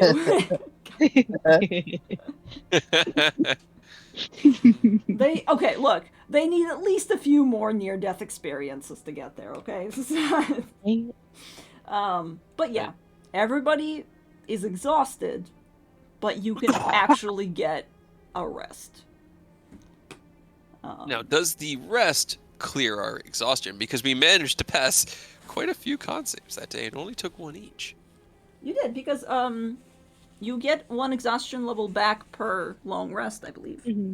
Yep. So, yes, I would say the next morning when you wake up, you would be clear of the exhaustion levels that you all took as a family unit. That's a family union. One for everybody. One for everybody. You all shared. Okay, so with that out of the way, with the NPCs and the Forever DM always RPing with each other in a circle, we can set that aside. Set that aside. And we can go to Des. Let's go to Des, because Des, you are somewhere out there in... Wait a minute, where is the map that I put you on? Give me 1 second. Is it this one? It might be this one. That looks about right. Why is it desolate, cold, and empty? Yep, it doesn't look... It's not loading for me, but sure, yes. Because there's death right there. Why is mine just a black screen of death? There we go. Okay. It went in. Okay. And the poor dead guy is still laying by... Yeah, he's fine. That's fine. Can't get any better. Well... Don't say that. Wait, you actually, like, gentle reposed him or something, didn't you? I did. I did to make sure that he will not turn into a vampire. I made sure to do that, because that seemed like a bad idea. I'm sure nothing would go wrong. That would never happen. Yeah. What are you talking about? Never.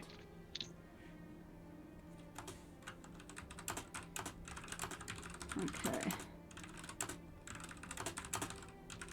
Sorry, give me 1 second.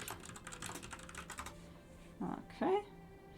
Just gonna get some things squared away really quickly. Okay, so, Des, you are at this point,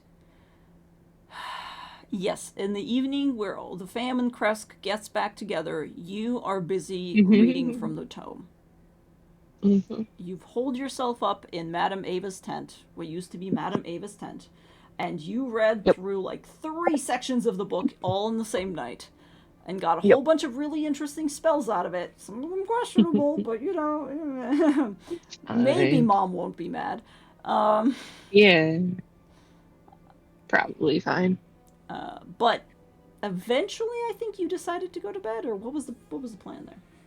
Yeah, she did the 3 and got the exhaustion, and then pretty much had to call it for the night at least. But okay. All right, sounds good. Yeah, I guess she'll search a little bit for food, because I suppose that is a thing that needs to happen. Okay. Go ahead and roll me an investigation. Is this on the same night, or is this like on a different night?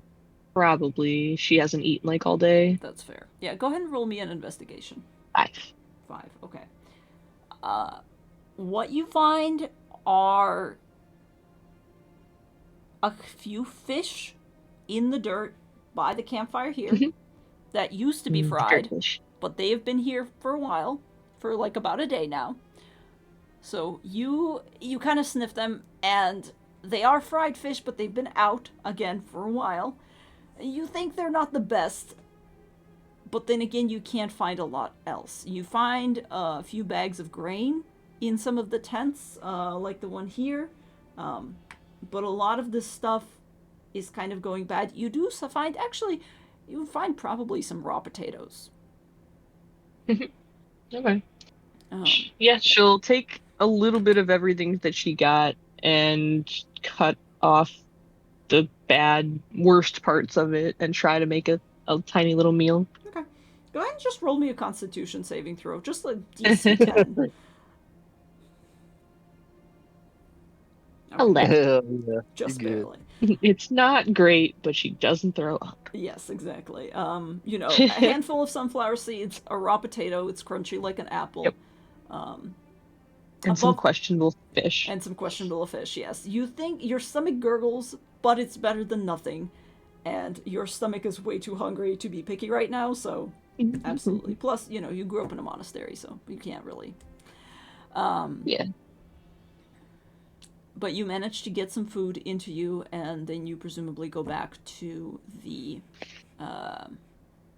tent and huddle for warmth. Yeah, she goes.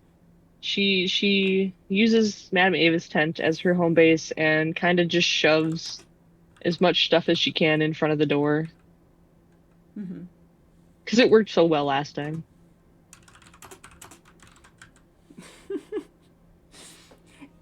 You know, to be fair though, Strahd's kind of busy tonight terrorizing somebody else, so you're kind of lucky. He's currently very busy throwing people off of waterfalls. Yeah. Throwing an avalanche at a city. Yeah. Right. He had a busy day. You had your turn yesterday getting harassed by him. Right. Now it's somebody else's turn. Yeah. But yeah, she'll barricade up to the best of her abilities inside the tent, and then kind of just like try to huddle up and sleep. Okay. Sounds good. Your sleep is restful. Your sleep is restful, which kind of surprises you.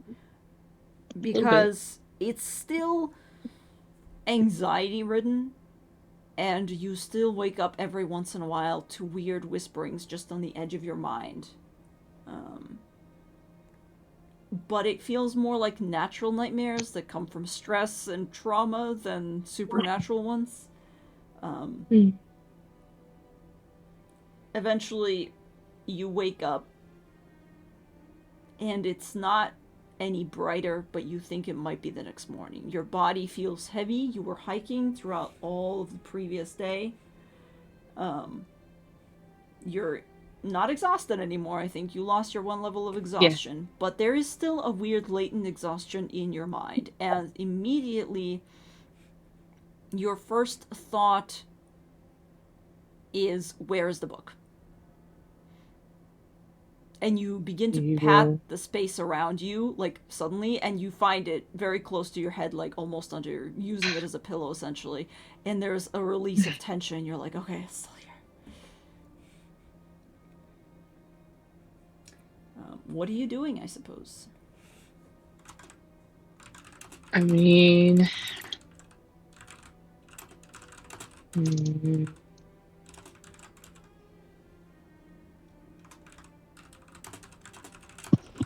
She'll pull apart her barricade a little bit, enough to get out, do stuff, get a little bit of water. Hopefully this is drinkable water.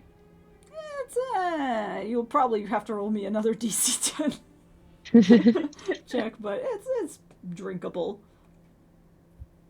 So it's fine. Yeah, nice. Okay. Her internal body temperature will kill anything. That's probably actually a really good point. Yes, that is very fair. Very, very fair. All right. Yeah. But she'll use like the first hour or two, I guess, of her morning to make sure that there aren't any other bodies that she didn't find yesterday. Okay. Yeah, probably just that, like, because she doesn't really care about their stuff besides food-wise, but as long as the bodies are, like, in one place and she knows where they are. Okay. Roll me another investigation check.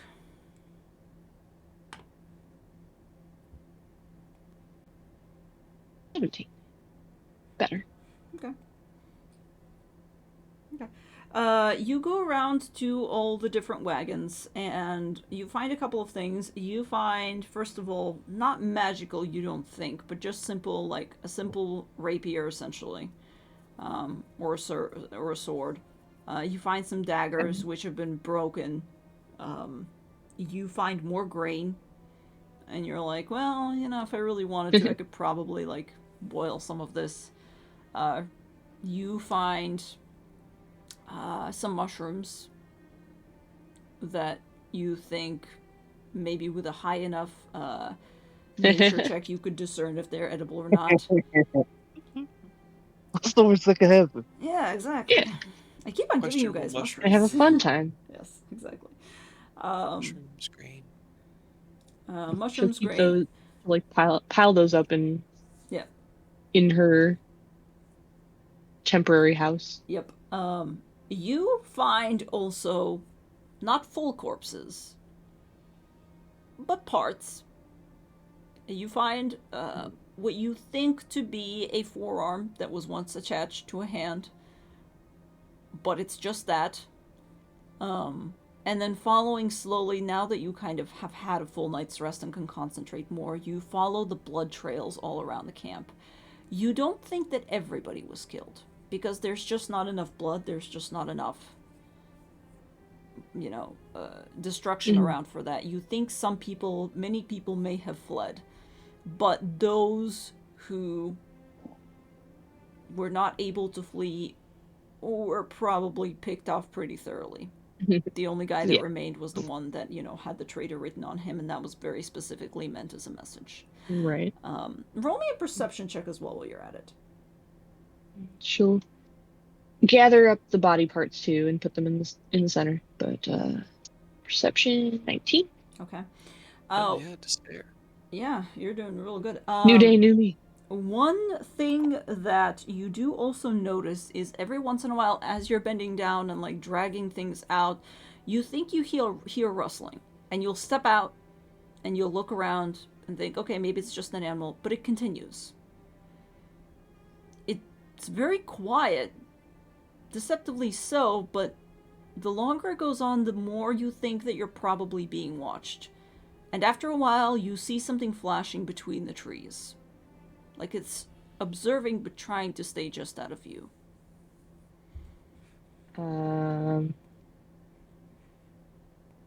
She will cast invisibility on herself. Okay. And then try to sneak over there and see what it is. Okay. I would say you're getting that it's somewhere around this place in these trees. So you can definitely sneak over. Go ahead and roll me a stealth check with advantage. Since invisibility. So flat. Yep. Oh yeah, Flat, that's true because -1. you're jingly. Yeah. But 15. Okay. Which is pretty good for Right? That's me not still. bad Yeah, for yeah, deaths. Alright. So you're creeping around. You go behind one of these carts. And despite the fact that you're invisible, and you know that you're being quiet, you've gotten used to this. Your armor has always been super freaking clanky, so you've learned how to move around. You go around this entire wagon, and you go into the place where you know that you saw the same thing that you did. But you see it further down this way now. You think it may have spotted you regardless and has just continued to move. I guess we're gonna play tag then. She's gonna keep just like trying to catch up, but also circling around so that she's not going like straight towards it. Okay. I guess I'll leave this up to you then. Earth, what would you be doing at this point then? Because you are really playing tag. Like, you've been spotted, but then you also spotted her. Then, while you're invisible, you just hear the sound of a bowstring drawn, and like the sound of something igniting, Whoosh. and a very calm. Who are you? Can I see, like, is he looking at me? I guess that's up to Earth. Would you be still hiding, or would you have stepped out? The second he drew the bow Mm-hmm. and said that, he would have made himself apparent and moved towards them. Okay. In that case, yeah, you see something stepping out of the brush towards you, Des. You yourself are invisible, but what do you see? What would she see then? Stepping out towards her. So he's definitely gonna look ominous because, like, head to toe, he's covered.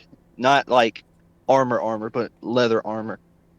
The only part of him that isn't is his hands, the palms specifically, and like the palms and the inside of the fingers. I mean, there's cloth at the joints so that the gloves stay on, but they're fully exposed, and his like palms are really scarred over.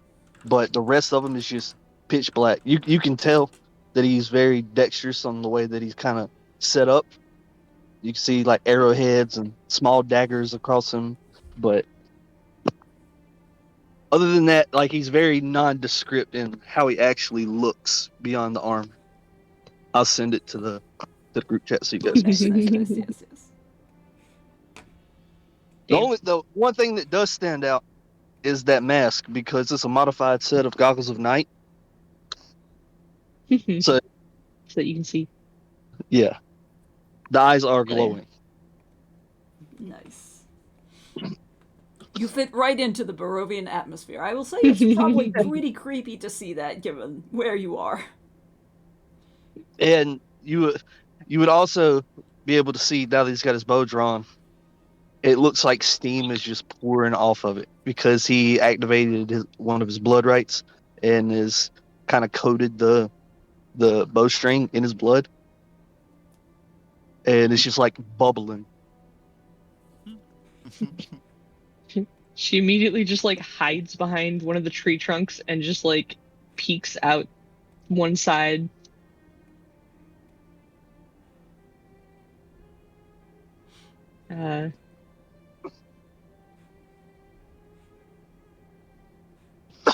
Depends who's asking.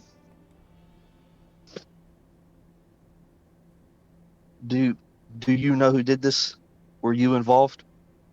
No, they were my friends.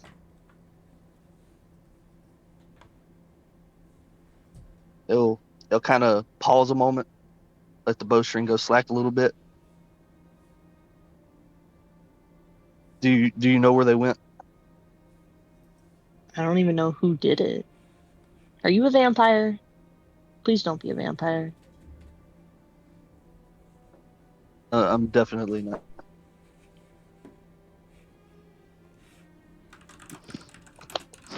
She'll drop invisibility, and you can kind of just see like one eye and one of her horns peeking out from like the right side of the tree trunk.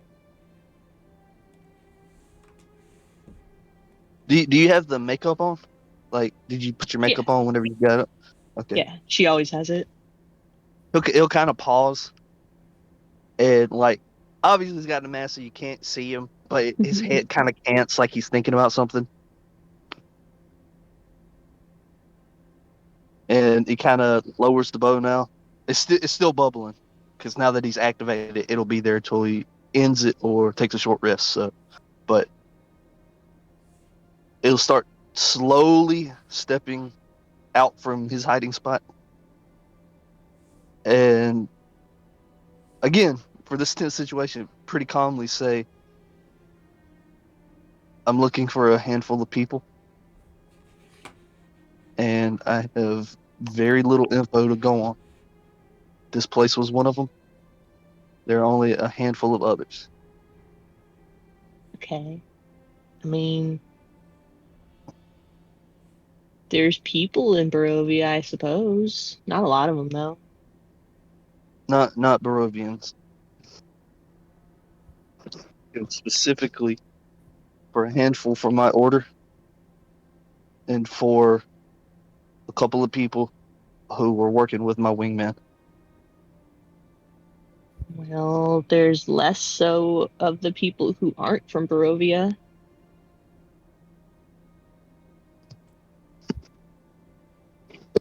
You have a very distinct look, and one of the people he described seems to fit you to a T.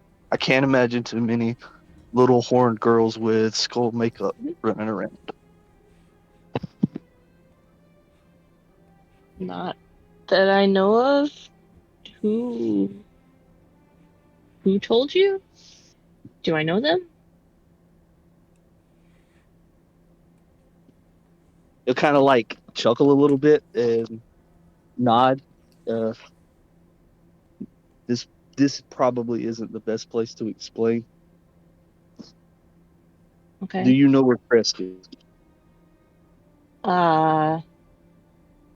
Yes, but it is far away and might be in danger right now, so I don't know if I would recommend going there. Well, that's where some of the other people tied into him are. I need to have a chat with all of them.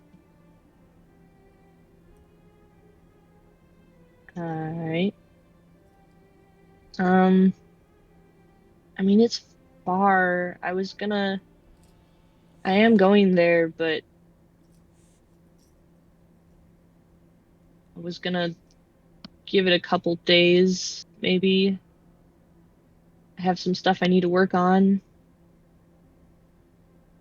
Do you want to stay with me until I go, or are you just Well, gonna go?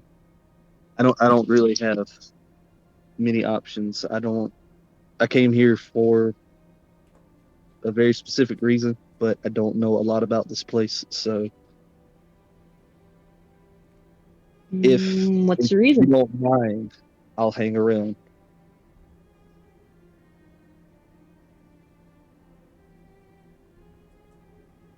She's just been like slowly creeping closer and closer to you.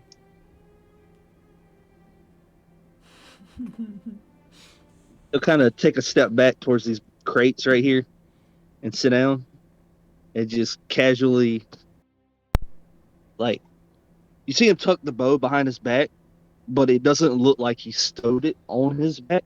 It just looks like it disappears. And he'll offer up a little bit of an explanation. I'm part of an order that operates pretty specifically to stop things like this undeath. Well, I there's had plenty of that here. there were several of my brothers who went off half-cocked, a little too gung-ho, overly zealous, and word has not reached back to us from them. I don't know if they're dead, if they're being held. At this point, based on this, pretty safe to assume they're dead. It's just Well, part of the job.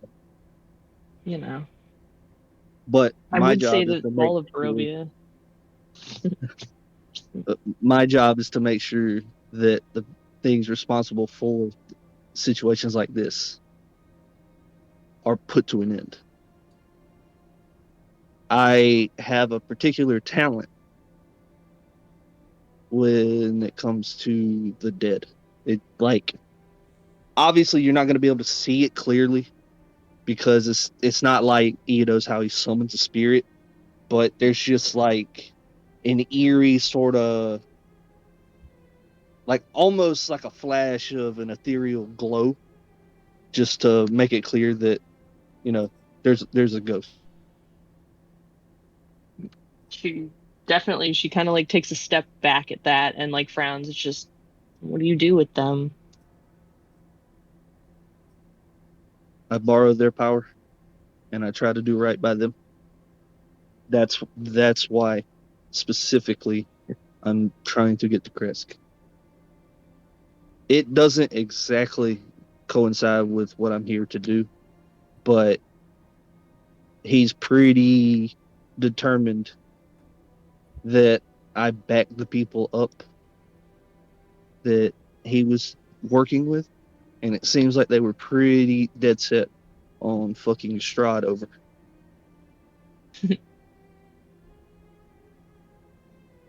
I mean, I guess I can't say we're the only ones, but we definitely don't like him and want him to stop. So, huh. Yeah, he like I said, he gave me some descriptions of you guys, and I don't think you are someone that I can easily miss. He also mentioned an inventor with a really weird knack for animals, uh, an odd lizard guy. I don't remember specifically what they're called. He's kind of like snapping his fingers trying to think of the word kobold. But and at this point, it's clear that he doesn't have Carter's name, but he'll elaborate that the person that he's borrowing the strength from it was a pirate. like a water pirate. But Yes.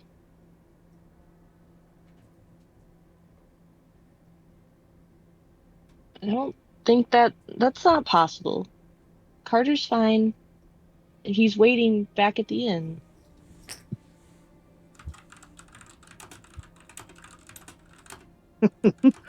Well, I don't know how to break it to you, but I can't do this with the living. Well, it has to be a mistake then. But I can help you get to Kresk. We can talk, I guess. Do you, when you borrow their powers, it, you're not bringing them back, or like, does it hurt them? No, there are probably people who will do it against a spirit's wishes, but the way I operate, I'm not looking to get something for nothing.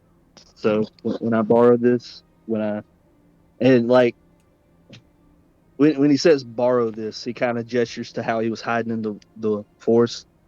He picked up Carter's stealth proficiency, and if they have unfinished business, if they have things that they need done, if I'm already borrowing their power, I kind of feel obligated to return the favor. So, like I said, his mission isn't exactly mine, but my end goal seems to be the same as his. So, at the very least, I can offer it. Well, he can help you for now, but you're gonna have to let him go because he doesn't have unfinished business because we're gonna finish it. Just don't do anything weird because he needs that. No, there's nothing. There's nothing. I mean, I guess everything about this is weird, It's a but little weird. what I do is not malicious. At least not towards the innocent. You said that your order is like against undead stuff, right? Because like so is Mhm. mine. But then you use them to help you? Isn't that bad? My order is a little bit odd. We use the beast to slay the beast.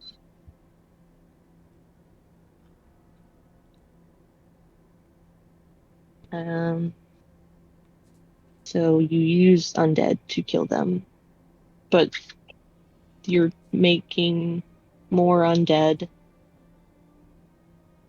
but not really. Because the not really is important if you want to stay with me, because that's not cool. I'm not really making undead.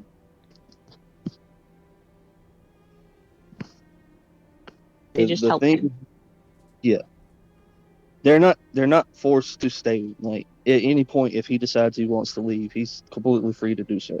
I can commune with the dead. Can can you tell him I say hi? And that I'm gonna fix it as soon as I can get back to Kresk? Well, seeing that he's here with me, I'm sure he heard you. And like I said, if there's something you need doing with him, it's not like I'm holding him ransom. When I got here, I kind of went looking for someone that could help me get a lead, get my foot in the door, get a clue to where to start. And weirdly enough, he kind of jumped at the opportunity.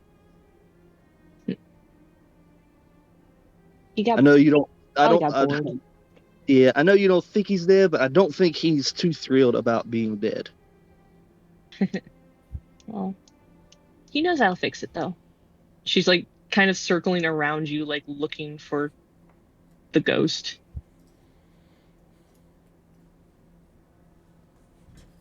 But if it makes you feel better, the part of me that can commune with the dead is not the part of me that's with the order. Well, I still don't know what order you really mean. But I haven't seen any people that look like you, because, like you said, that also seems a little hard to miss. Yeah, it's sort of like a challenge and a threat. We have a uniform designed specifically so that if someone approaches us, it's a pretty clear indicator that there's probably a problem about to happen. The average person isn't going to walk up to, he kind of gestures to his uniform. So,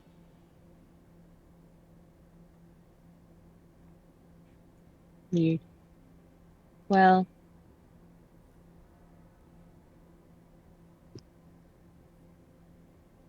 yeah, I don't know. I haven't seen them. When I got here, everyone was dead, or at least gone. I was hoping that they would be here to help me. But can I investigate the scene to try to see what direction they might have went off in? Sure. Yeah. Go ahead and roll me an investigation as well. You're looking specifically for the perpetrators, right? Yeah. Okay. All right. Unfortunately, you don't really know specifically what direction, and this is kind of an interesting thing. As you're kind of scanning around, you don't think that this was a simple attack. And I mean, you're familiar with what to expect here, and Des did bring up vampires.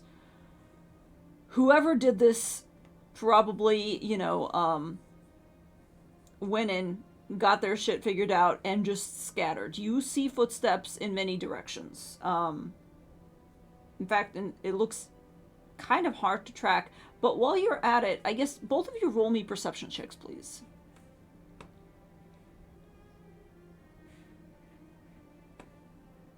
Okay.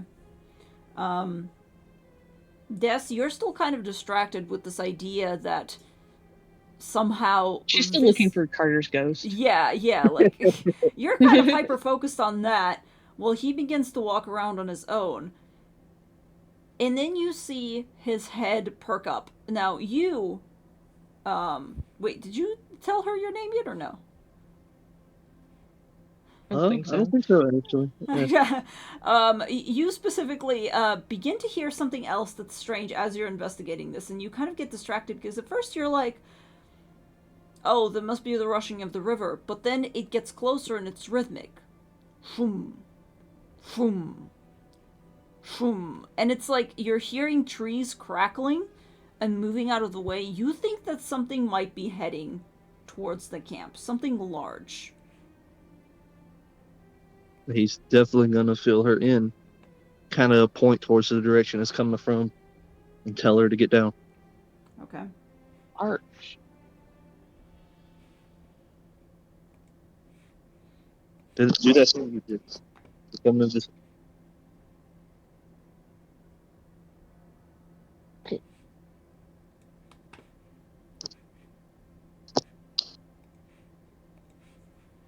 Are you guys I guess what are you doing? Are you hiding or?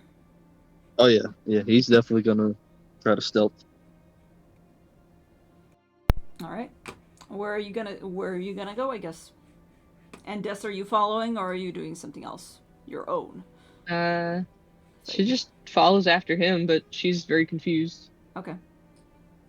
After a few moments, you actually begin to hear it as well. Trees are crackling like somebody is breaking branches. And it is rhythmic and it is getting closer. What direction is it coming from? It is coming from this direction. From up the river. Or down the river, I suppose, because it's heading towards the waterfall. This side or this side? Yeah, sorry. This way. Am I not on the thing? No, can you not see me? Okay, there we go. From this side, sorry. There we go. Okay. The side that we're on. Okay. Yes. From deeper in the forest. You hear splashing as well, and you hear low voices that are just greatly echoing. I guess, what languages do you all speak? Not much. Well, common, infernal, celestial, and abyssal.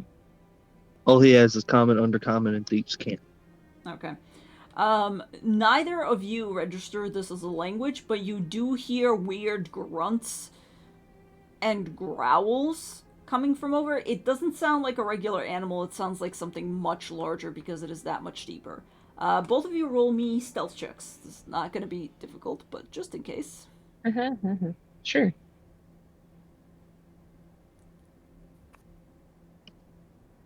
Okay.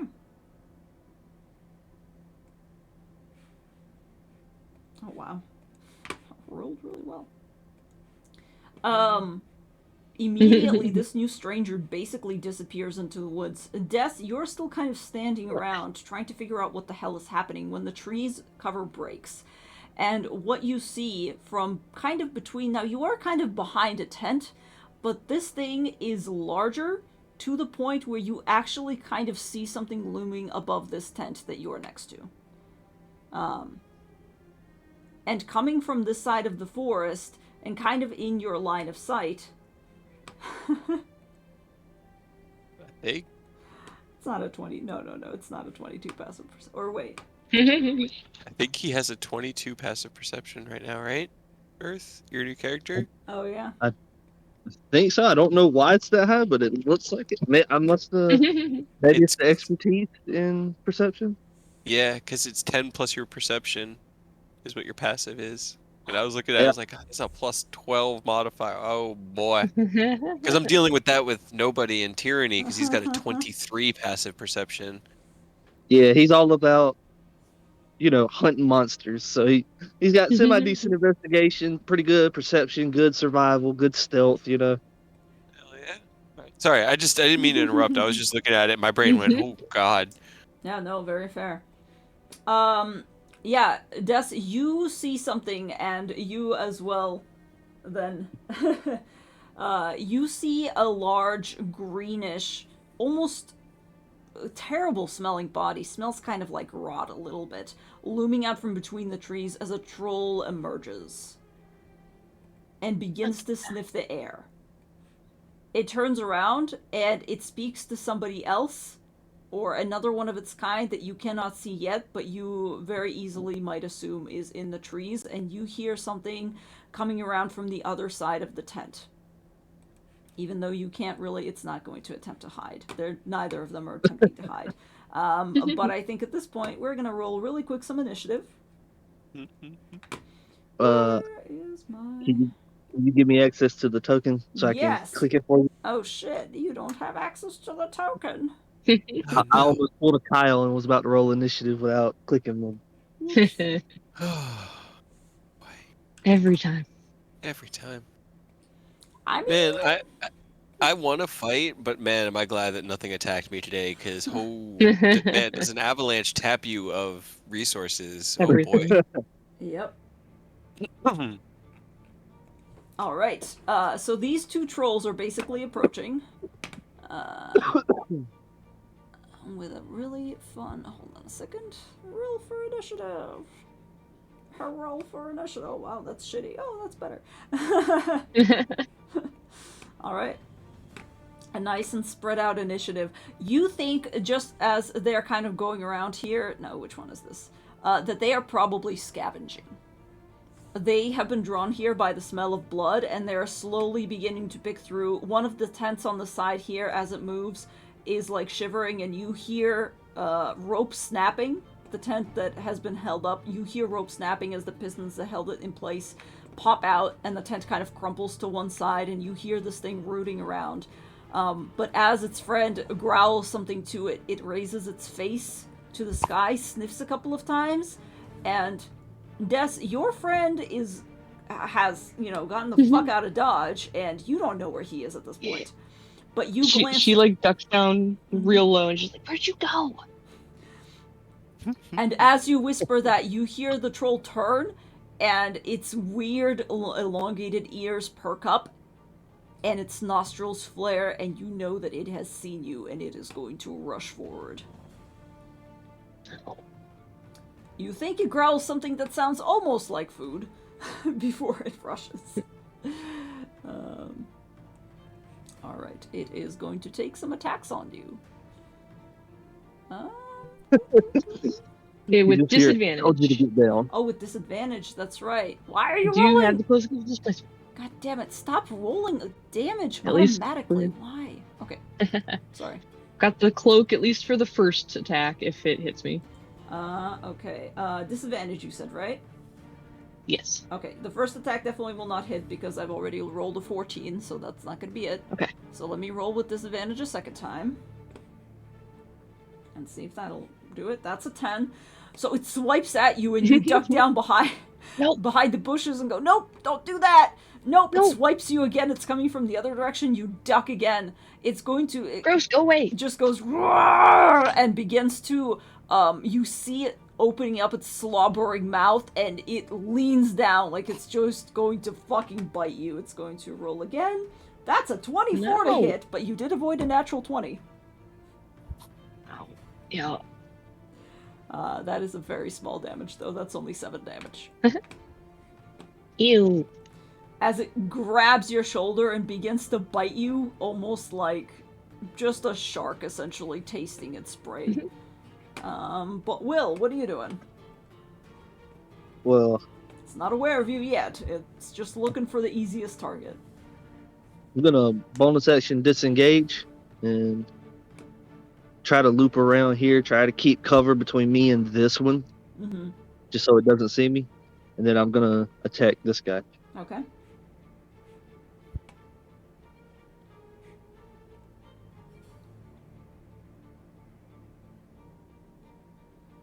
Alright.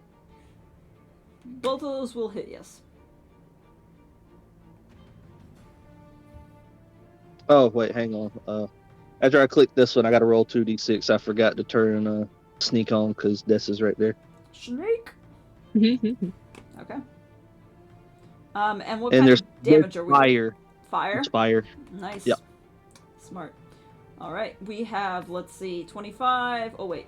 Nope. Wait, yes. 25, and then 25.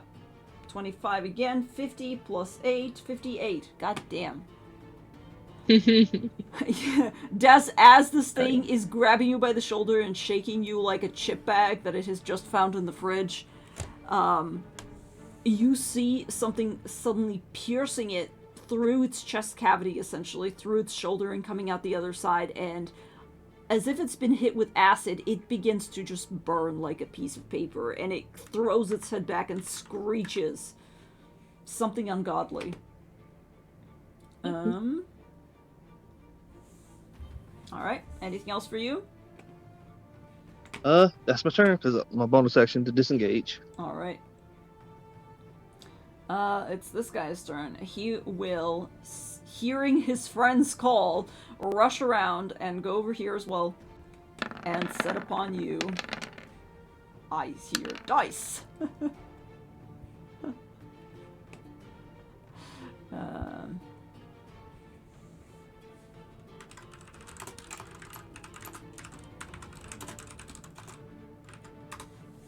And since he hit me, it's just a straight roll. Yes. Oh, he did hit you. You're right. It's not the end of your turn yet. Yes. Where is my little troll? Oh, I don't have to have disadvantage anymore. Good. Alright. It's a fucking natural one. Because, you know, it's me. This guy rushes in and essentially headbutts its friend. Just... They begin to clong together and they're just kind of confused. Swipes at you again, and the other troll is somehow convinced that you're trying to take, like, his friend is trying to take his snack, and they get into a scrap. Because the second attack also missed, because I'm just that good. Oh yeah. Yeah, the bite also doesn't fucking hit. Absolutely nothing. Wonderful. Des, what are you doing? She's just, like, struggling, just... What's up? What's up? Well, I just had a question to ask, because it does have a mechanical impact on this battle. What time is it right now? It's like afternoon-ish. On the Mid-morning day after afternoon. the avalanche? Yes. Okay, so the morning after the avalanche, when we woke up on the side of the road, Cray would have taken his...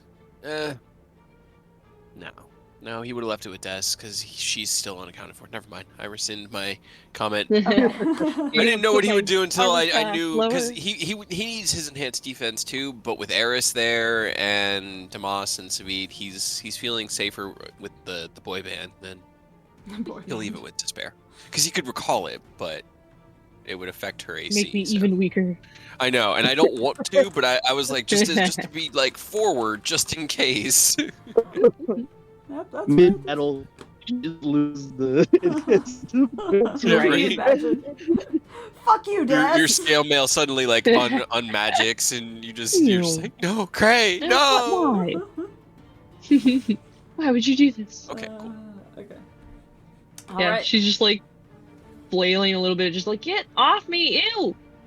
And then she will throw Spirit Guardians Okay. out. If I can do it. Why did it not do? Give. Why do my spells not work? Like, Roll20's been weird for me today as well. It's There we just go. Not loading Yeah, correctly. it's Okay. so Wisdom 17, or they take 18 damage. Okay. Damn, nice. And that's what kind of damage? Radiant. Radiant damage. Okay. Cool. She explodes into fireflies 15 feet around me. Okay. And I can choose who gets affected, so it won't hit my new friend wherever he went. Alright. Okay. Sounds It's like good. Carter never left. Just disappears. Poof. Poof. And then their speed is halved in the area, and when they start their turn in the area, they have to make another wisdom saving throw, Alright. or take the damage. Yeah, they would take the damage for the first time at the start of their next turn. Yes. Yeah, it's kind of like Okay. Moonbeam, where you summon it and it doesn't do the damage at that moment, but they take it at the start of their turn, so there's no avoiding it. Nope. And then if they stay Okay. there, they take it at the start of their next turn again. Alright. Pretty convenient that there was trolls when I put fire on my weapon, huh? Right? I was thinking that too, Right? because you did that narratively and it was just dope, but this is really convenient. Would hate for you to waste it. Well, here's one thing I did forget is because of how hard you hit it on your last turn, the troll whose turn it is now, that originally attacked Des, because they have a loathsome limbs feature, essentially whenever it takes 15 or more slashing damage, you essentially hit it so fucking hard that you rip through the side of its body, and you now see, in fact, it's... Oh, come on, I just want to draw a hand. Let me do this. Is it specifically because he does piercing? Oh, that's true. It is piercing, huh? Then no, don't worry about it. My badly drawn hand will not live to see the light of day. Don't worry. Cray will one day tear a hand from a troll. Good. Only the hand, though. Only the hand. Only the hand. Alright. It is this troll's turn, so it's time for a wisdom saving throw, which I'm sure it will succeed with no problem at all. Yeah. Oh boy.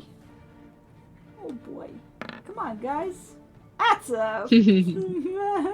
Rolled a 17, but it's actually 16 because of its negative modifier. Hell Yay. Yeah. So 18 radiant damage. Okay. Immediately takes 18 radiant damage and screams. Okay.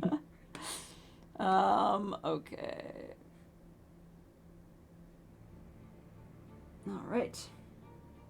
Ah! Why is Roll20 so janky today?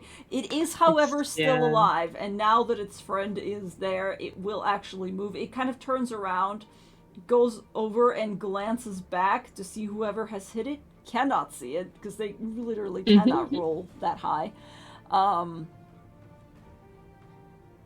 Although you've given away your position by shooting. Yeah, when I attacked, it dropped. Let's see. Let's see if they're smart enough to know who to go after. They're not, but yeah, let's just roll another wisdom check. It rolled a 9. It's not smart enough to see that there's another enemy nearby. I'm so sorry, Des. It's fine. They have a flat roll. Yeah. Yeah, at least until they hit me for the first time. Yeah. Okay, here's one. That's a 4. So, nope. Neat. Goes wide. You're just dodging. They're playing whack-a-mole with you, essentially. Gosh. She's just like curled up in a ball and they can't hit her because she's too small. Another 11. God, I fucking... No. Yeah. All you see from your perspective, new guy, is like this tiny tiefling. These trolls are going and like slapping, basically. the ground as Des just dodges desperately out of the way. God, fucking 16? No, that still doesn't hit you. What's your Nope. AC? As long as Cray didn't take his thing back, I have a 17 still. Nope, this guy has not succeeded. It's your turn again. Alright, well, bonus action, I'm gonna take 2 damage, and I'm gonna amplify a blood curse on him. Okay. So basically, those arrows that are in him right now, you just see like steam and his skin boiling right where they are, and he's marked. Okay. So whenever it gives me advantage on attacks, and it deals an extra right damage, so it's an extra d6. Okay.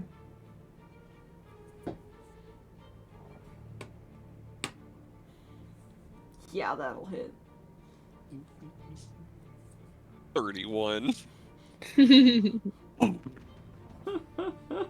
Immediately dissolves. You see this thing beginning to burn, and it begins to screech and flail. And just for funsies, Des, roll me a really quick Dex saving throw. Gross. No. Save. 12. Okay. One of its limbs begins to smack you, and it's just gonna... Give me 1 second.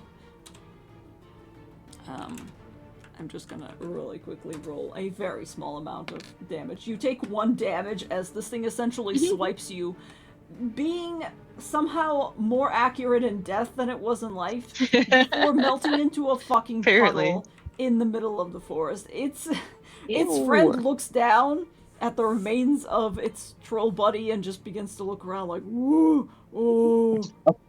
Oh, it's about to get shot because I hit it with sneak attack. I'm gonna use one of my wells from the grave. It's only gonna be a d6, but it takes 3 damage from the attack I did on his buddy. Oh, how does that work?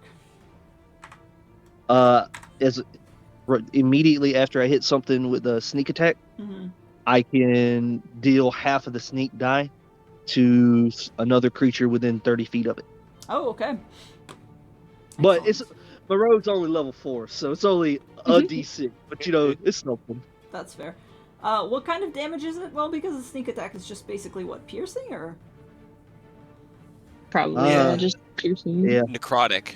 Necrotic? It's necrotic damage, yes. Okay. Yeah, it's necrotic. That's the 3rd level That's feature. cool. That's pretty cool. Wails from the grave. And then I'm gonna fire off my second shot at that boy. So 15. Okay, 15 will hit, yes. Fucking 30. Okay. It screeches and begins to whip its head around, trying to figure out what the hell has just accosted it in multiple ways. Anything else you're doing? I'm sorry. It had sneak attack. Take 6 off of that. It was only 24. Okay. I forgot. It does this weird thing where it's like when I roll, whatever's toggled on, even if I toggle it off, it stays. Oh, I see. Right. It used to count what was toggled on when you rolled the damage, and now it seems to tie it to when you actually make the attack roll. It's weird. What's going on? Roll 21. Why roll 20? Stop changing things, roll 20. You're not making anything better. You're just making everything worse. Alright. And you rush up to it, presumably? If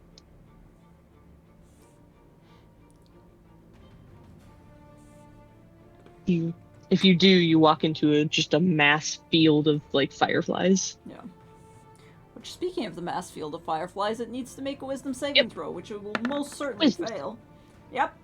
How much is that again?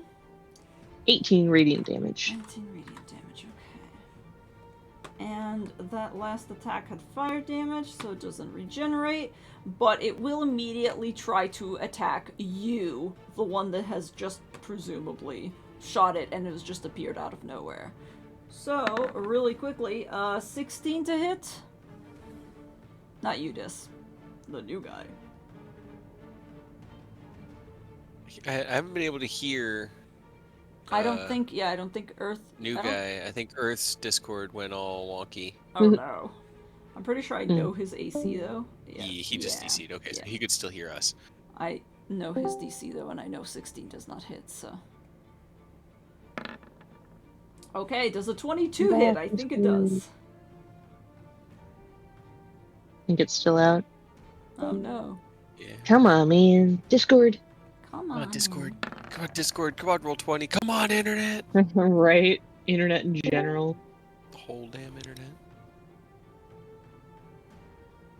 I still can't. Maybe we all need to DC and come back. What if we're in like some weird pocket, Discord? Hold on. Oh, he's typing. Oh. Oh. Okay. Well, I can still Okay, hear. yes. Alright, yeah. 16 will not hit. Definitely, but 14 won't either, but a 22 will, I believe. So, I'm sorry, Earth. As long as you can hear us, you take 12 slashing damage. Oh, no! I know. What is going on with his phone? Just hasn't actually reconnected. Yeah, or right. whatever it's doing. Still can't. Nope.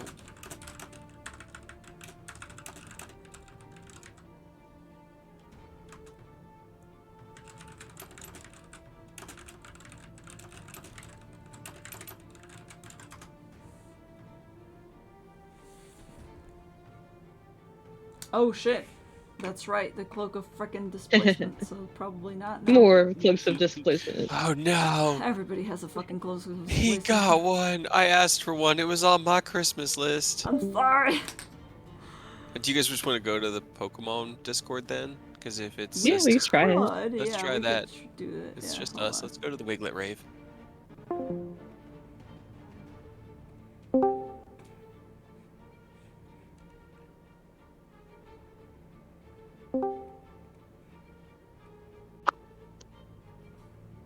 Oh god, where's my fucking... I think I heard. I don't know what's going on. Can you hear me? Yeah, now we can. I don't know what's going on. Like, I've popped into another Discord's voice just to see, and it was working. For whatever reason, the Grim D&D would have just not let me talk all of a sudden. Yeah. Weird. Huh. No. Well, I think we can all hear each other now. Yep, Okay. We're good now. Alright. Cloak of displacement, yes, I did not actually account for that. Now I can watch on Discord as Acacia tries to kill us instead. Alright. That'll make it a 17, so that will not hit, so disregard that 12 slashing damage. Yeah. Alright. Displacement. That is all it can do. However, I will say that while we're here, Des, what's your passive perception? Well, no, because you're... Who has a passive perception of 22 now? New guy. Will I New do? guy. Yeah. New guy will have... Okay. I should have said this previous, but we got distracted with Discord troubles. You do hear more of the same growling voices, and you think that there might be more coming as you are kind of finishing this guy off. But, for the time being, because he fucking couldn't land a single blow on you, don't worry about it. Don't worry about it. What should we do?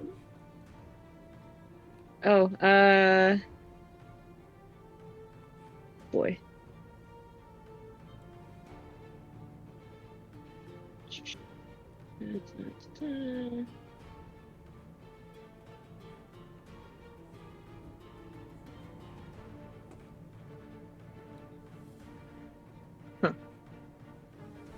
Sorry, I was just reading I wonder if you can, like, since it's not concentration, can you just sanctuary the whole party and then they just can't attack you? Just create an infinite loop. Like, there's no way Yeah, I forward. mean, it says that they need to choose a new target or just lose the attack, so it doesn't, like... Wait, can't you only sanctuary one person at a time, though? No. At a time. No, I mean... Like, but I could do it, like, spend the spells over 2 rounds. Both of you? In theory?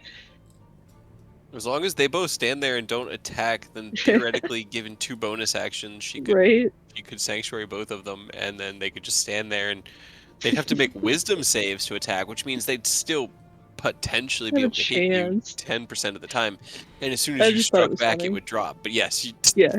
mechanically it would work. All right. God, I hate this so much. Okay. Yes. But I'm going to throw out my bird, Okay. especially if indication of more enemies. Yes, there is definitely indication of more enemies coming. Fucking. Ooh, you're a fucking blender! Fucking sanctuary. God. Blender time. Here we go. Blender. If Des just keeps them all right there, Will could just pop pot shots at them the whole time. It'll be great. I mean, yeah, you could. Yeah, you could. I can't say it'll be incorrect, so. God, they got shit for things. Alright. But for now, alright. Des pops a sanctuary on yourself, or? No, I'm not. I can't do both, unfortunately. Okay. I wish I could, Okay. but I can only do the Guardian of Faith. Okay. But that comes up just like right here, Okay, sounds good. and that's a 10-foot radius around the creature. Space and a gleaming sword. Yes. Oh, that's right. 20 radiant damage. God. Alright, so you pop that. Will suddenly see. Sorry, the new guy. The new guy suddenly sees your blinding. What is it? A bird? What is it? Yeah, it's a giant like death raven. That's right. Unfurl its wings and hanging over this tiny ass tiefling. But it is now your turn. What are you doing? You can also, yeah, you have the higher passive perception. You can definitely hear more trolls coming. Perhaps these two were just scouts. But what are we doing? The one in front of you already looks pretty hurt. I will say that. Well, I'm gonna bonus action disengage because I don't have crossbow expert, so if I'm popping shots at right in front, I'm gonna have disadvantage. And I'm just gonna fire a shot. Alright. Yes.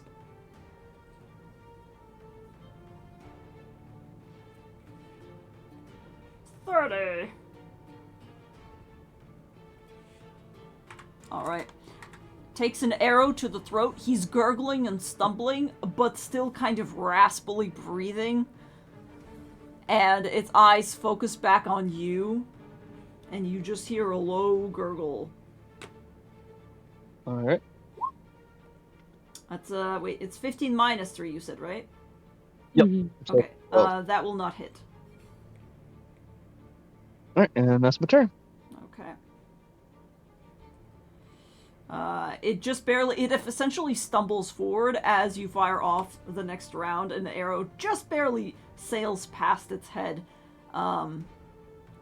This thing begins to run towards you, but it needs to make a wisdom save. Yeah, that's a 2. It gets hit automatically. And as it does so, it just takes burns 20. up. As soon as it begins to run towards the new guy in an attempt to get its revenge, you just see it beginning to burn, and the fireflies set upon it, and it just gets fucking annihilated. Damn.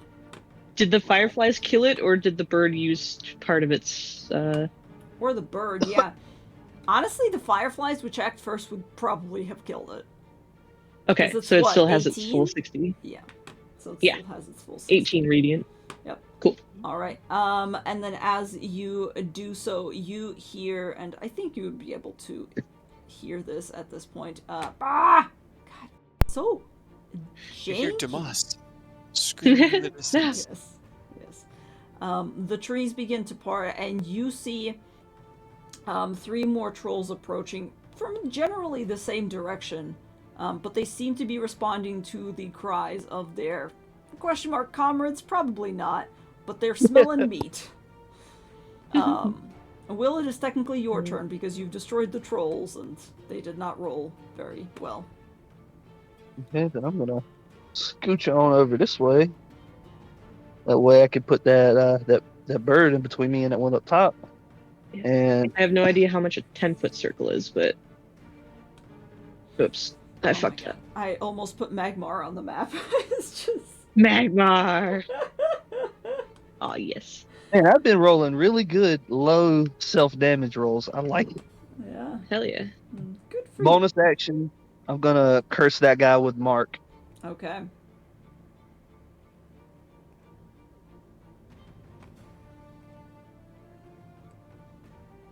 And then I'm gonna take a shot. Alright, yes, that will definitely hit.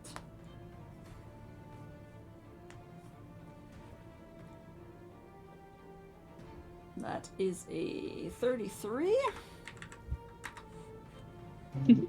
Sneak on.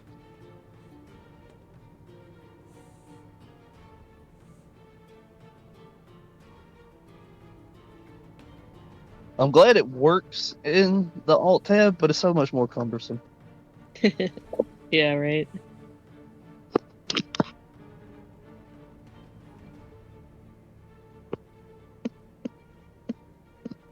Alright. Yeah, sorry, I didn't see it until now. Just popped in for me. 17 will hit. Alright, 24. Same guy, right? Yep.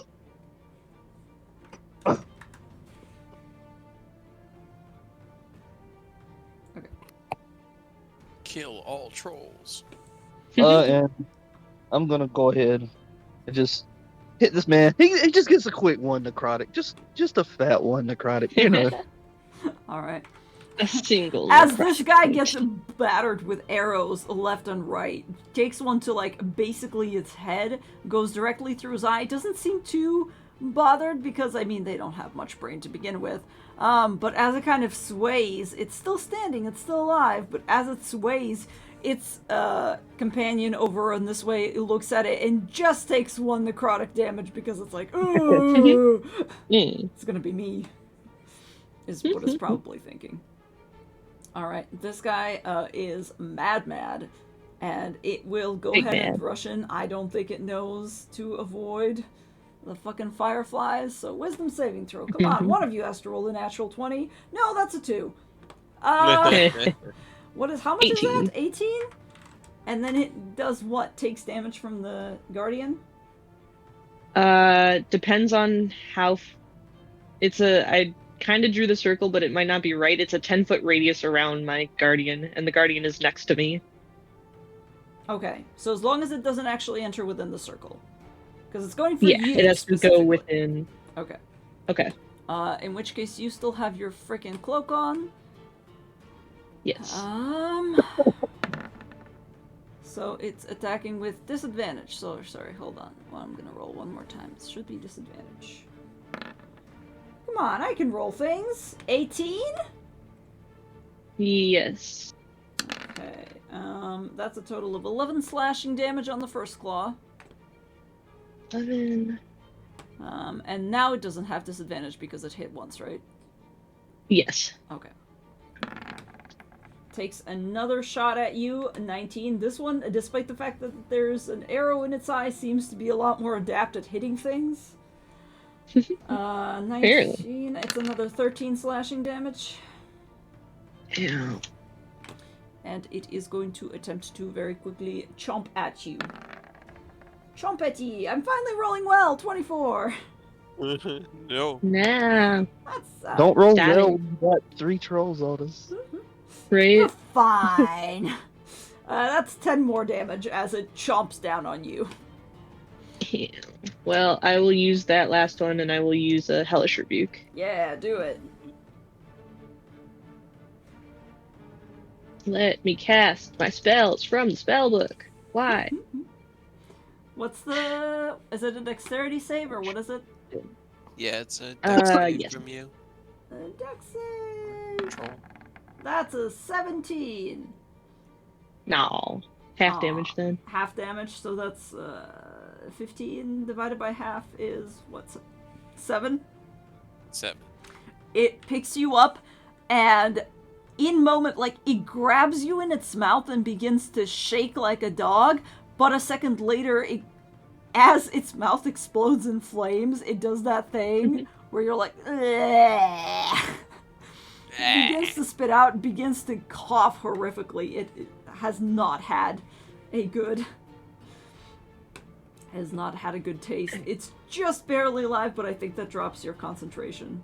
Yeah, it immediately broke my concentration because I rolled nat 1. Whoops. Okay. Alright. Yeah, because you don't have Warcaster, huh? No. Okay. We've only been able to pick like 1 feat, I think. That's right. Okay.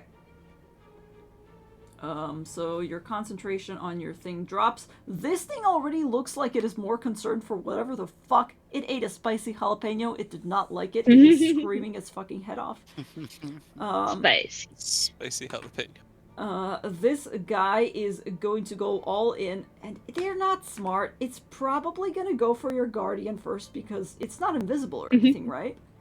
No, it is very visible. It is very visible. It's going He to... is standing there. It's basically going to go ahead and rush in and attempt to attack it. So, does it have to make any sort of throw, or what happens? It just takes the damage? It just takes 20 damage. No, wait, it makes a dex save. Makes a dex save. Dex save. That's a 9. So it takes 20 damage. Okay. Whoa. Immediately he's like, I'm gonna get the biggest snack. Oh, no. Ouch! Ouch! Yes, exactly. Okay. But it can continue moving. It's not obstructed, I'm guessing? No. Okay. It doesn't stop it or anything. It just takes damage when it enters its radius. Okay. It turns away from the very spicy snacks and instead looks at you because you're the one that has been dropped by its friend, and it's like, oh, more for me. And we'll go ahead and continue to swiping at you. I'm sorry, Des. That's a 23. 12 slashing damage. Give me 1 second. Yep. I can't do math.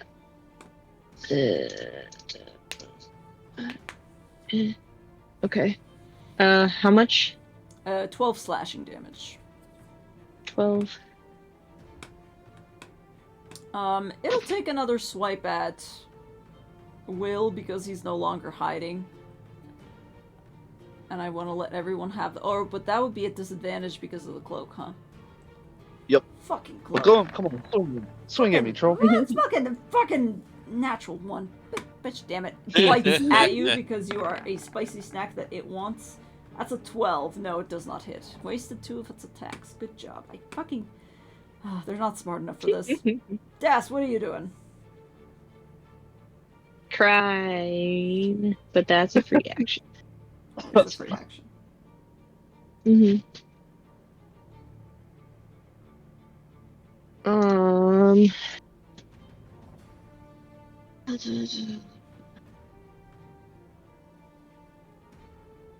Okay, I'm going to... The guy I've been working on, I'm going to Sacred Flame him. Mm-hmm. Or try to...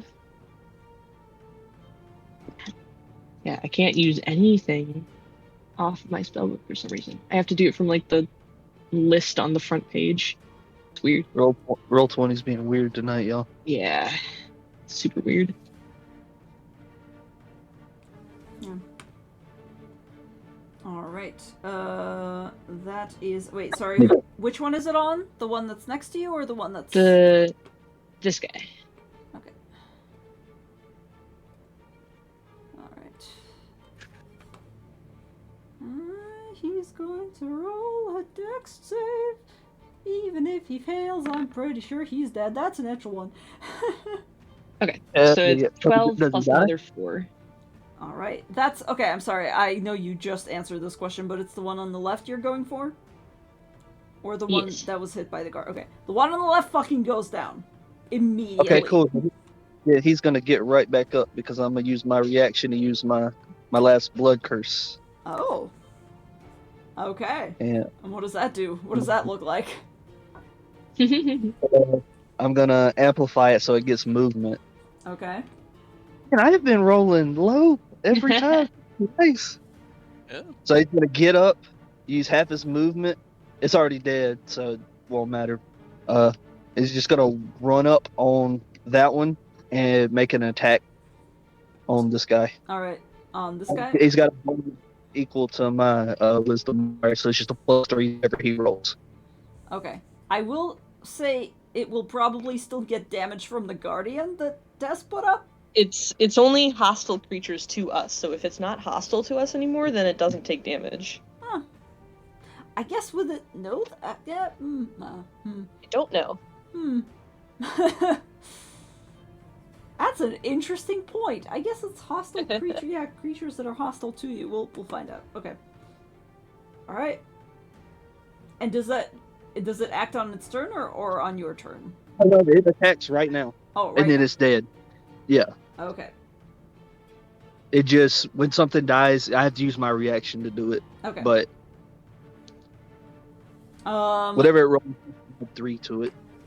Whatever it rolls, add 3 to. Sorry, you're kind of cutting out a little bit. I think my internet is also slowly going.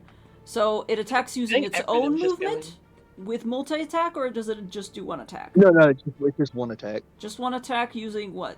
Whatever its regular attack is, or? Yeah, and then just add 3 to it. Okay. 3 to the attack or to the damage? To the attack roll. To the attack roll. Okay, so attack roll of 12, but... Okay, so it's 3 plus its regular attack modifier, right? No, if it rolled a 12, it would be a 15. It would be a 15, okay. Because it rolled a... Yeah, because it rolled a 5, but it also adds 7 and it also adds 3 then, right? Yep. Okay. Alright, then it will hit! Its dead friend. And then that will then be regular, whatever damage it usually does? Yeah, it doesn't do anything special. Okay. It's basically just like a haha fuck you type deal. Okay. Sounds good. Haha, fuck you. Yeah, it suddenly gets back up. Des, for a moment, you're like, oh shit. Why? God damn it. But no, yeah, it immediately begins to slash at its little friend, which is fun. Thankfully, it doesn't take more than 15 slashing damage, because otherwise they would be hacking each other up, so that would be fun. What happens when that happens? You get tiny little troll limbs running around, giving more targets. Whoa. Yep. Can we domesticate the troll hand? Have it like a pet, like can thing certainly from try. God, it would. No. You certainly would do that, wouldn't you? Okay. All right. Des, you killed this one. That ends your turn, I believe. Question mark? No, and then I'm going to use my bonus action to cast Sanctuary on myself, and then she essentially moves directly like under her guardian's wing. Okay. Hell yeah. All right. And then I can actually see what a 10-foot radius. Okay, it's slightly bigger than what my circle was. Okay. Any creature who targets the warded creature with an attack. Okay. Alright. Alright. Why is my... Hold on a second. Sorry. I'm gonna really quickly... Literally, my computer has been so laggy. I just want to know. I think it's roll 20. Is it just roll Yeah. 20? Having a fucking time. Yeah, anytime, like I said, if I open up the character sheet, like in Roll20 itself, it just freezes. It does the thing where it's like you can wait or close it, but if you wait, it just infinitely loops into the wait. Oof, okay. Like nothing is working very well. Yeah, that's fair. Okay. There's So my circle. this guy is going to move. Hold on, I'm gonna see how far he can move. He cannot move very far. I mean, he could dash, but what's that gonna give him?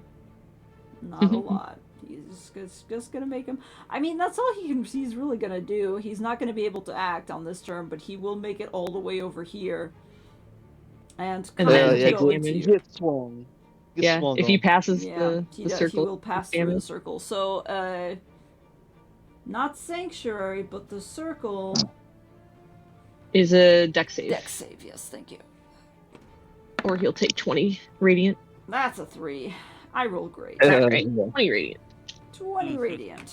Yes. Okay. Immediately goes ouchies. And then your puppet thing, it only just does the one thing and then dies again, right? Yep. Okay. He's not still there. That's good. Okay, so he immediately collapses, right? Okay. Mm-hmm. So Just one last he fuck just you. dissolves. Just one last hurrah. I have a question for this guy. Has he only taken damage from the circle and the guardian, or has he taken damage? Has he taken any I don't fire think we. damage? I don't think we've actually attacked him yet. No. Okay. Just making sure, because I think I forgot to do He that. gets his regeneration. He No. does! But yeah, this guy spent his turn running and also getting whapped by the Raven Guardian, so it is Will's turn again. All right. Well, trying to true bonus action disengage. Gonna loop around here, and I'm gonna blast at this one that Des has been also kind of doing a little something to. Okay.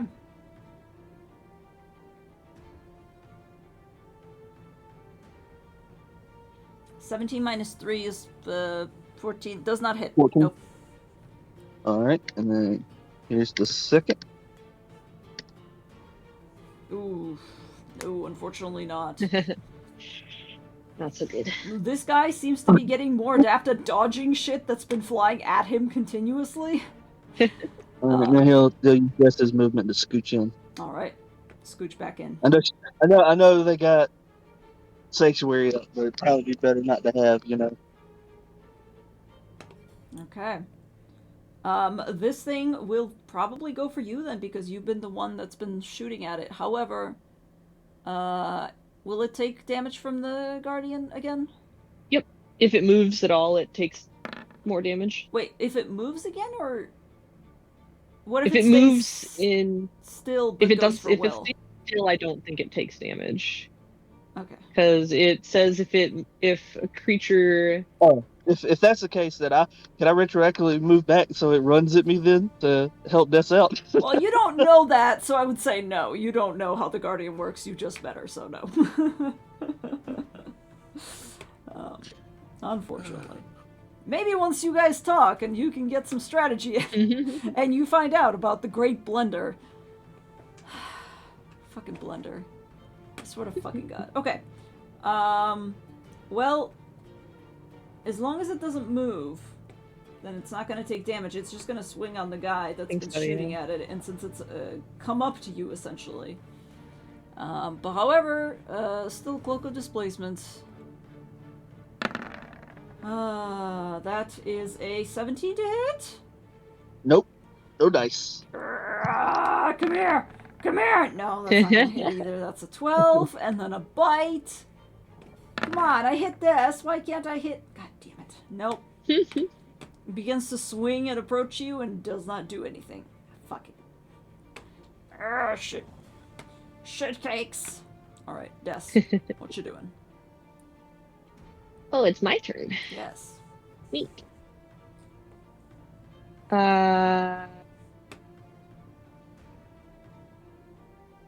Yeah. Okay. Sanctuary will drop because I'm going to attack, because I'm going to, like, right here, I think. 10-foot radius, so, like, right here, essentially, I'm going to cast Flame Strike. Okay. DC Dex. That's fucking 30. 30 fire and Yeah. radiant Yeah, damage. fire. They need to make a dex save. That's not a disadvantage. But one of them fucked up. One of them fucked up regardless. And another one rolled a 12, so also fucked up. So they both fucked up. So they both take how much? 30? 15 fire and 15 radiant. Cool.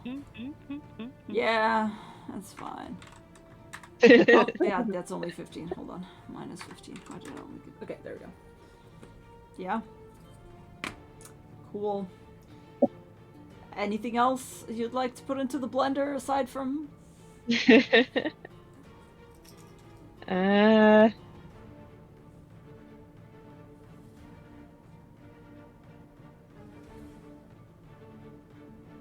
Well, I think that's it. I wish I could put Sanctuary back on again, but that's fine. Okay. I don't know. Flame Strike was a pretty baller move. All right. Wait, you are putting or you're not putting Sanctuary back on? I can't. You can't. I wish I could. Okay, I was gonna say because Flame Strike's an action, right? Yeah.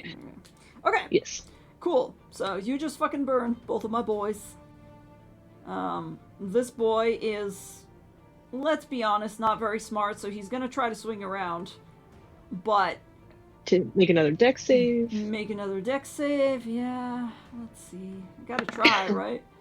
No, that's a 2. Yeah. And it takes the last 20. Okay. Well, at least I've wasted that. Okay. Takes 20 damage.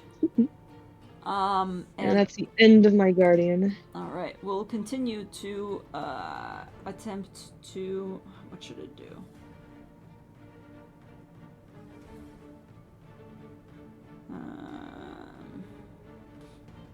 Let's see.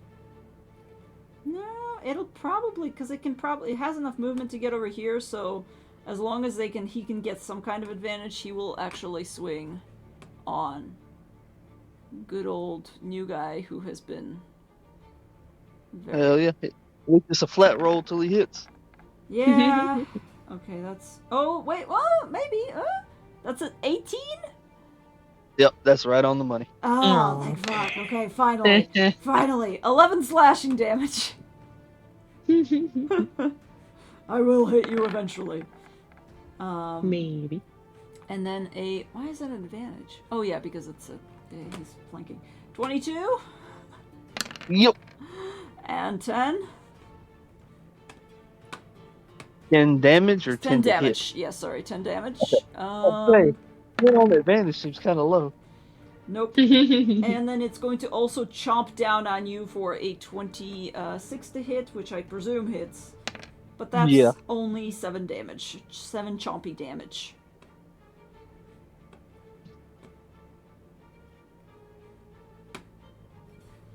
Only 7 chompy damage. But the Guardian has dropped. Which one of these two has been worse off? Cause... you glance around. This guy definitely seems to be taking the brunt of it. Because he just got smacked with the last of the Raven Guardian.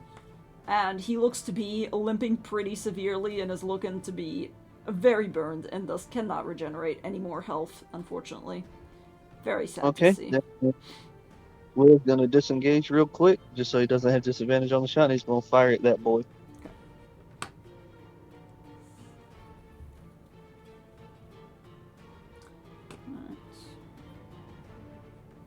Yep, that'll hit. That is a 25. Yes, definitely. You launch the next arrow at it, hits it in... Is this the guy who had... No, that guy's dead. I was gonna say, you already hit it in the eye. You hit this one directly in the stomach, and very slowly you see it beginning to burn. And for a second, all of its limbs, because the torso has just completely rotted away, all of its limbs flop around on the ground, and you're like, uh-oh. But then they also begin to just dissolve into the dirt, and it is gone. Alright, and my second attack's gonna go into that boy over there. Alright. Or no, it's not. No or no. But that's my turn. Alright, this guy is going to... Nah, he's not gonna run after you. He's gonna go for Jess again. But your fucking cloak has reset, so let me just deal with that again. I'm gonna take away all of your fucking cloaks. Nobody gets a cloak. No. No. Since I didn't give Gray a cloak a while ago. I'm so sorry. That misses. That misses. That also fucking misses. Fuck you. Yeah, no. Eris wanted the Cloak of Displacement. Not Cray. Cray would like one, but he's fine. Everybody gets a Cloak of Displacement. Everybody. I mean, to be fair, you're gonna need it. Anyway. Hey. Not cool. Can't say that. Okay, let's see. Yeah, this troll can't do fucking shit. It's been swinging at you and playing whack-a-mole again, but no. What are we doing, Des? Stop it. I'm just going to...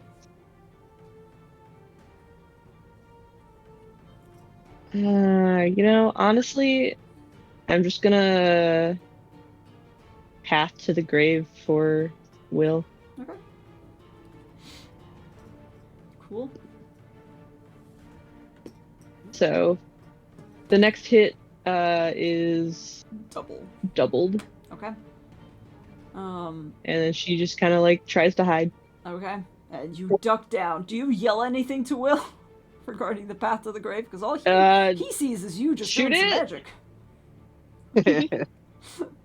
All right. Shoot it real hard. Magic. All right. Well, you just see Will take a knee. He's gonna bonus action, steady aim. Okay. Give himself advantage to really try to make this hit. Hopefully. Yes. Oh, so close now. Almost triple. Almost quadrupled. But that is still a 30. 62. 62, yeah, because it's 31. Doubled. Right? Yes, doubled, so 62. That is definitely already more than it needed to take, but yes. Yay. To say how to do this, but as the arrow travels directly between its eyebrows, you see the neck crack and just snap clean off, and then along with the fire that burns it all away, the necrotic magic from the path to the grave just eats the rest of it up, and it just dissolves like ashes in the breeze and blows away. Ew. Ew. Ew, ew, yeah, ew, ew. That was so gross. Yeah. What? Not bad. Why? Why did that happen? Why are there trolls? I hate this place. I hate it. She just goes walking off. Well, I mean, Will, can he look just to make sure nothing else is trying to sneak up? Yeah, go ahead and roll me a perception check.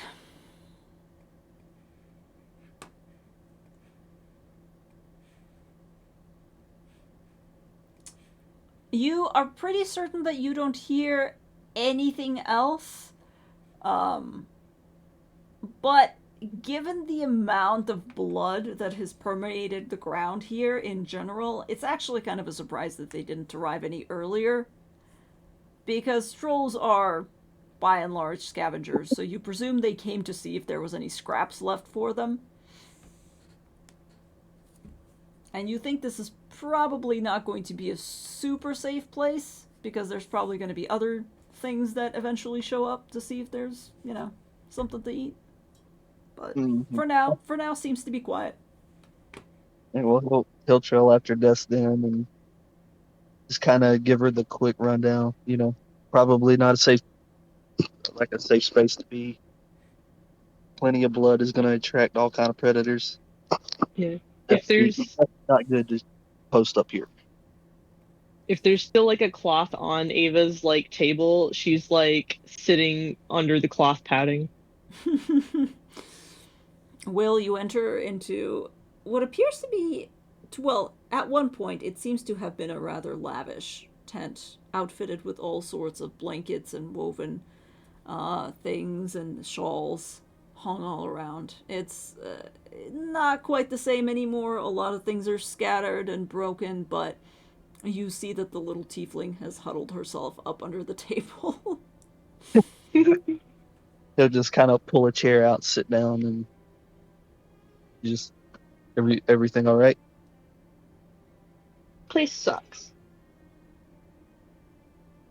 Yeah, I mean, it's should have been assumed. It's the playground of a vampire, right? I mean,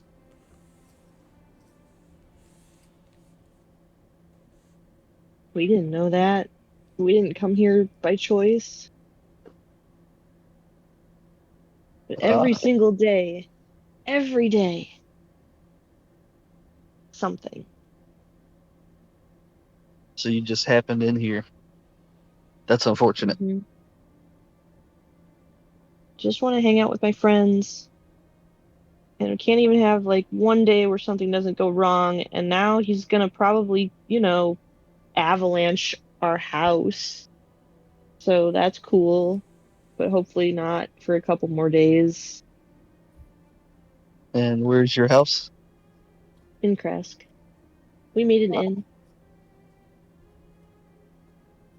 Hmm.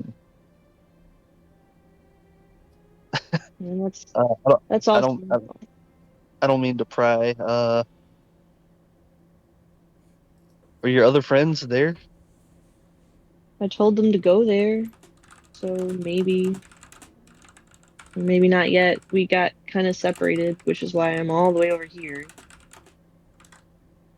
Can you can you tell Carter another thing?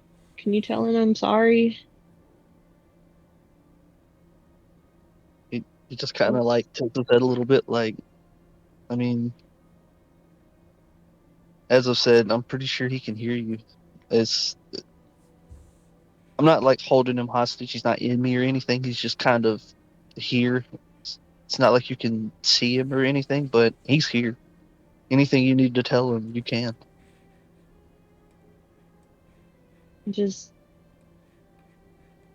when we got separated and Strahd came again to be a butthole to me, and he said I had to pick one of my friends that he could kill. And I said Carter because only because he was already, temporarily not here. And he kind of chuckles. So you're But just having a hard time coming to terms with a death of a friend? Is that what this is? he's not dead.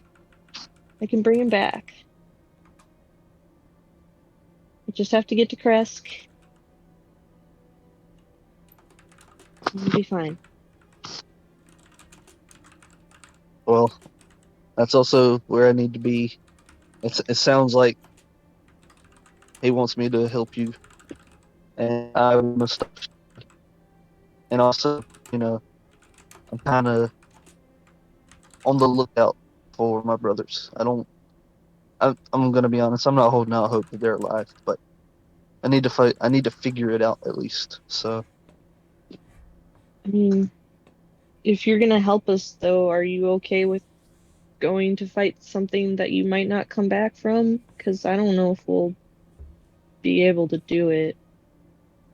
he's gonna hold his hand up so you can get a very good look at his hand, and just very bluntly, everything I do uses my life force.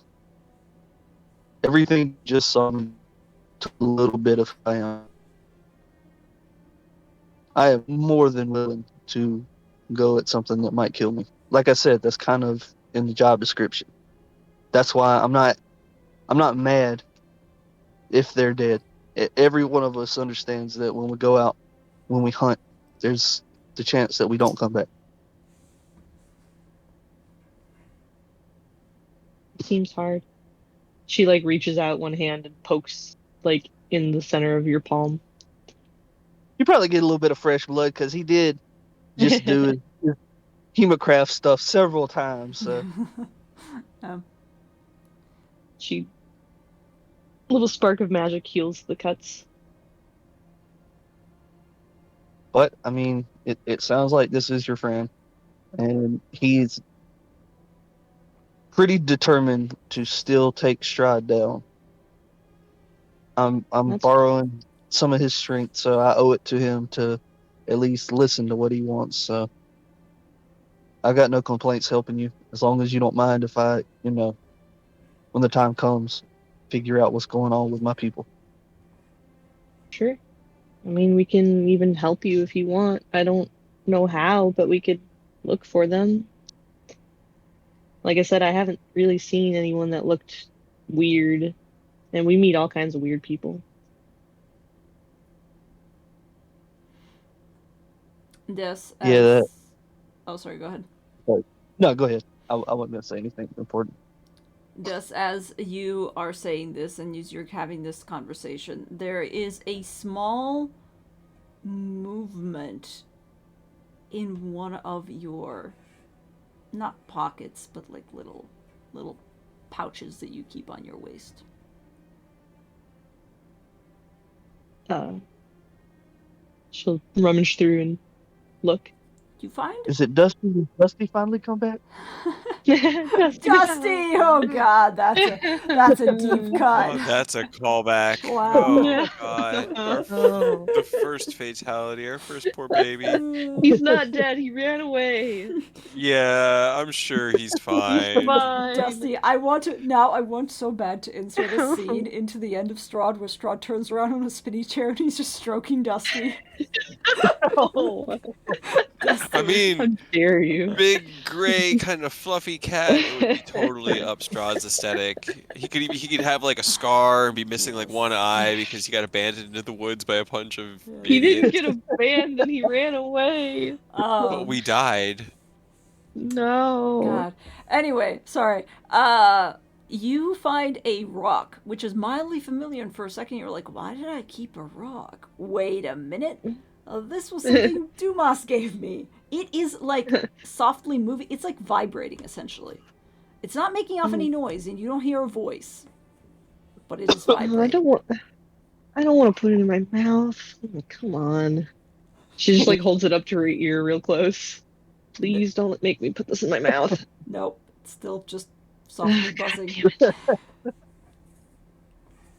She just like gives Will a long look and just like sighs and opens her mouth and puts a rock in it.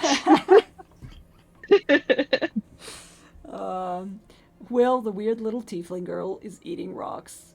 What has this world come This to? is another like slight head tilt. Like, But as soon as you put the rock in your mouth and your teeth connect onto it, you actually feel the vibration. It's really weird, but you feel the vibrations to your teeth and you can kind of hear using them. You hear a familiar voice, and it is Dumas, as you expected. Just goes, Des, Okay. are you still safe? Kresk is gone. Cray and Savid are alive. Carter is lost.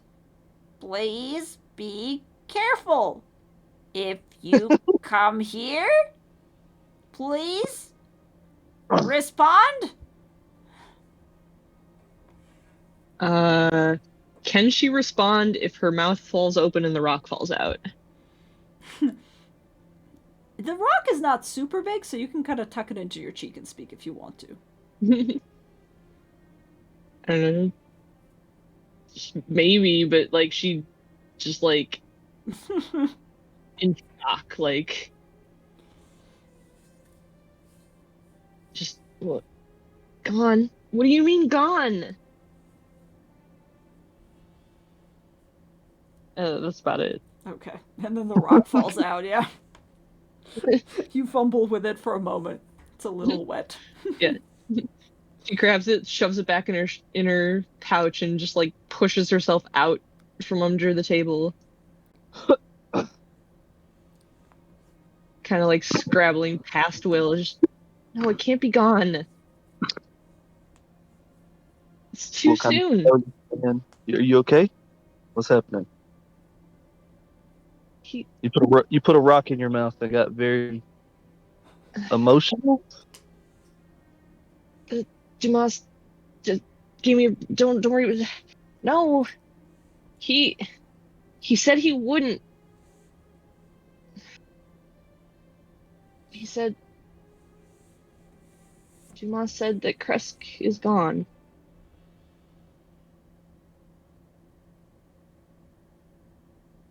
That is troublesome.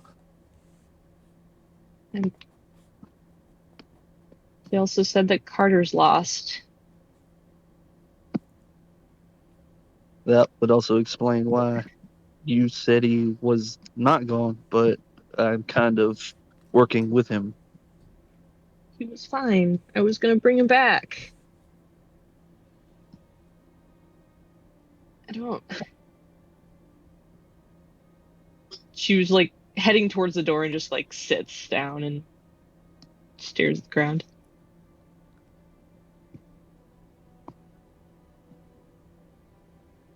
Will kind of walk up, put a hand on her shoulder, just trying to comfort her a little bit, but he will reiterate this is definitely not a safe place to be. And It sounds like you're going through a hard time. This place is nothing but that from the sound of it, but we really can't stay here. We have to go there. At least I think he said that everyone else was okay. He didn't. Well, at least some of them. I don't know about Fleur or Shendo,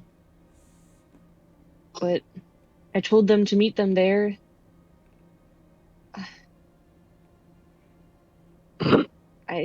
We can go. Can we go? Yeah, it might be wise for you to take a moment. I know things are getting a little intense, but to collect your thoughts, get yourself right before we head out. And that's in character his way of saying, let's take a short rest before we go. Very fair. Okay. That way we don't go in, hurt Yeah. and It's fine. I'm sure you're fine. I'm sure. She'll just- yeah. Yeah. She just like kind of sullenly nods and then kind of just. I don't know if Will is also sitting, but she just kind of like leans up against you or your leg if you're standing. I mean he'll support you. He's got a lot of Carter kind of bouncing around him, so even though he just met you, he's still got that like familial bond almost, so he's got your back. Dice are important, I suppose.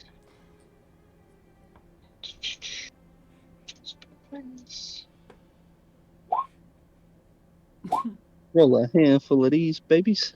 That should be good. Nice. Some Can't good do hit math. rolls. 36 plus 35 is 71. That's close enough.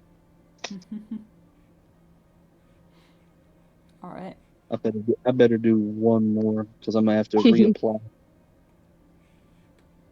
right. She did also heal you for 6. I don't know if that you got that. Oh, hell yeah, that tops me off then.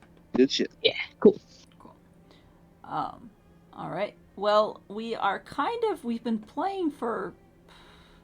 Yeah, I think that's a good stop. It's a good stopping point. I am not going to force you guys to RP walking across Barovia, so we will probably kind of fast travel some stuff next session. But and I will say that every night that we camp, Des will be working on the book. Okay. So. We will probably go through that next time. Yeah. Hopefully we'll have Aurora with us next time so we can figure out how Aurora made it to what remains of Kresk. Right. I was gonna say they'll probably spend the first day outside Kresk waiting. Damas will send the message, and then he'll get the response from there. And Damas probably will tell Cray what they said. And Cray will be like, "Wait, you told her what? You said, oh my god! No. Give me the rock. Give me the rock. The rock is already out of it. No.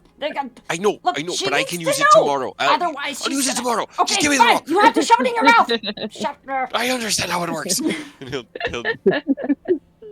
It's fascinating magic, and I'm very impressed that you made it work. Yes, thank you. It really is. I'm very hungry and cold, and I'm sorry I'm snippy.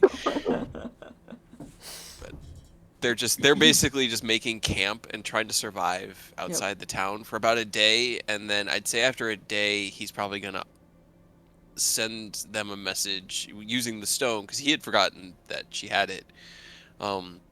He'll use the stone to tell her to meet at the winery, but we can do that tomorrow or next week. Sounds good. That was my plan for him, just so you know. Yep, that sounds good. Yeah, because at the end of that day probably is when Freyr would arrive, or no, or yes. We'll do. Or yes. We'll do the He time arrives scaling. after you guys. Don't forget to punish him for missing a Leave. game, because it's important. His character must pay for his real-life weakness. No. We're not going to be doing that, but yes. Don't worry. Don't worry. There are things happening in the background for all of you. That's how Emmett died. I will punish by killing your NPC. Everybody loses a favorite NPC. All right. Well, thank you guys. I think we'll just stop it there. Yeah. Sounds good to me. I'll have to figure Good out how to place. send this big ass file to Aurora, but that'll be his problem and not mine. Right. Right.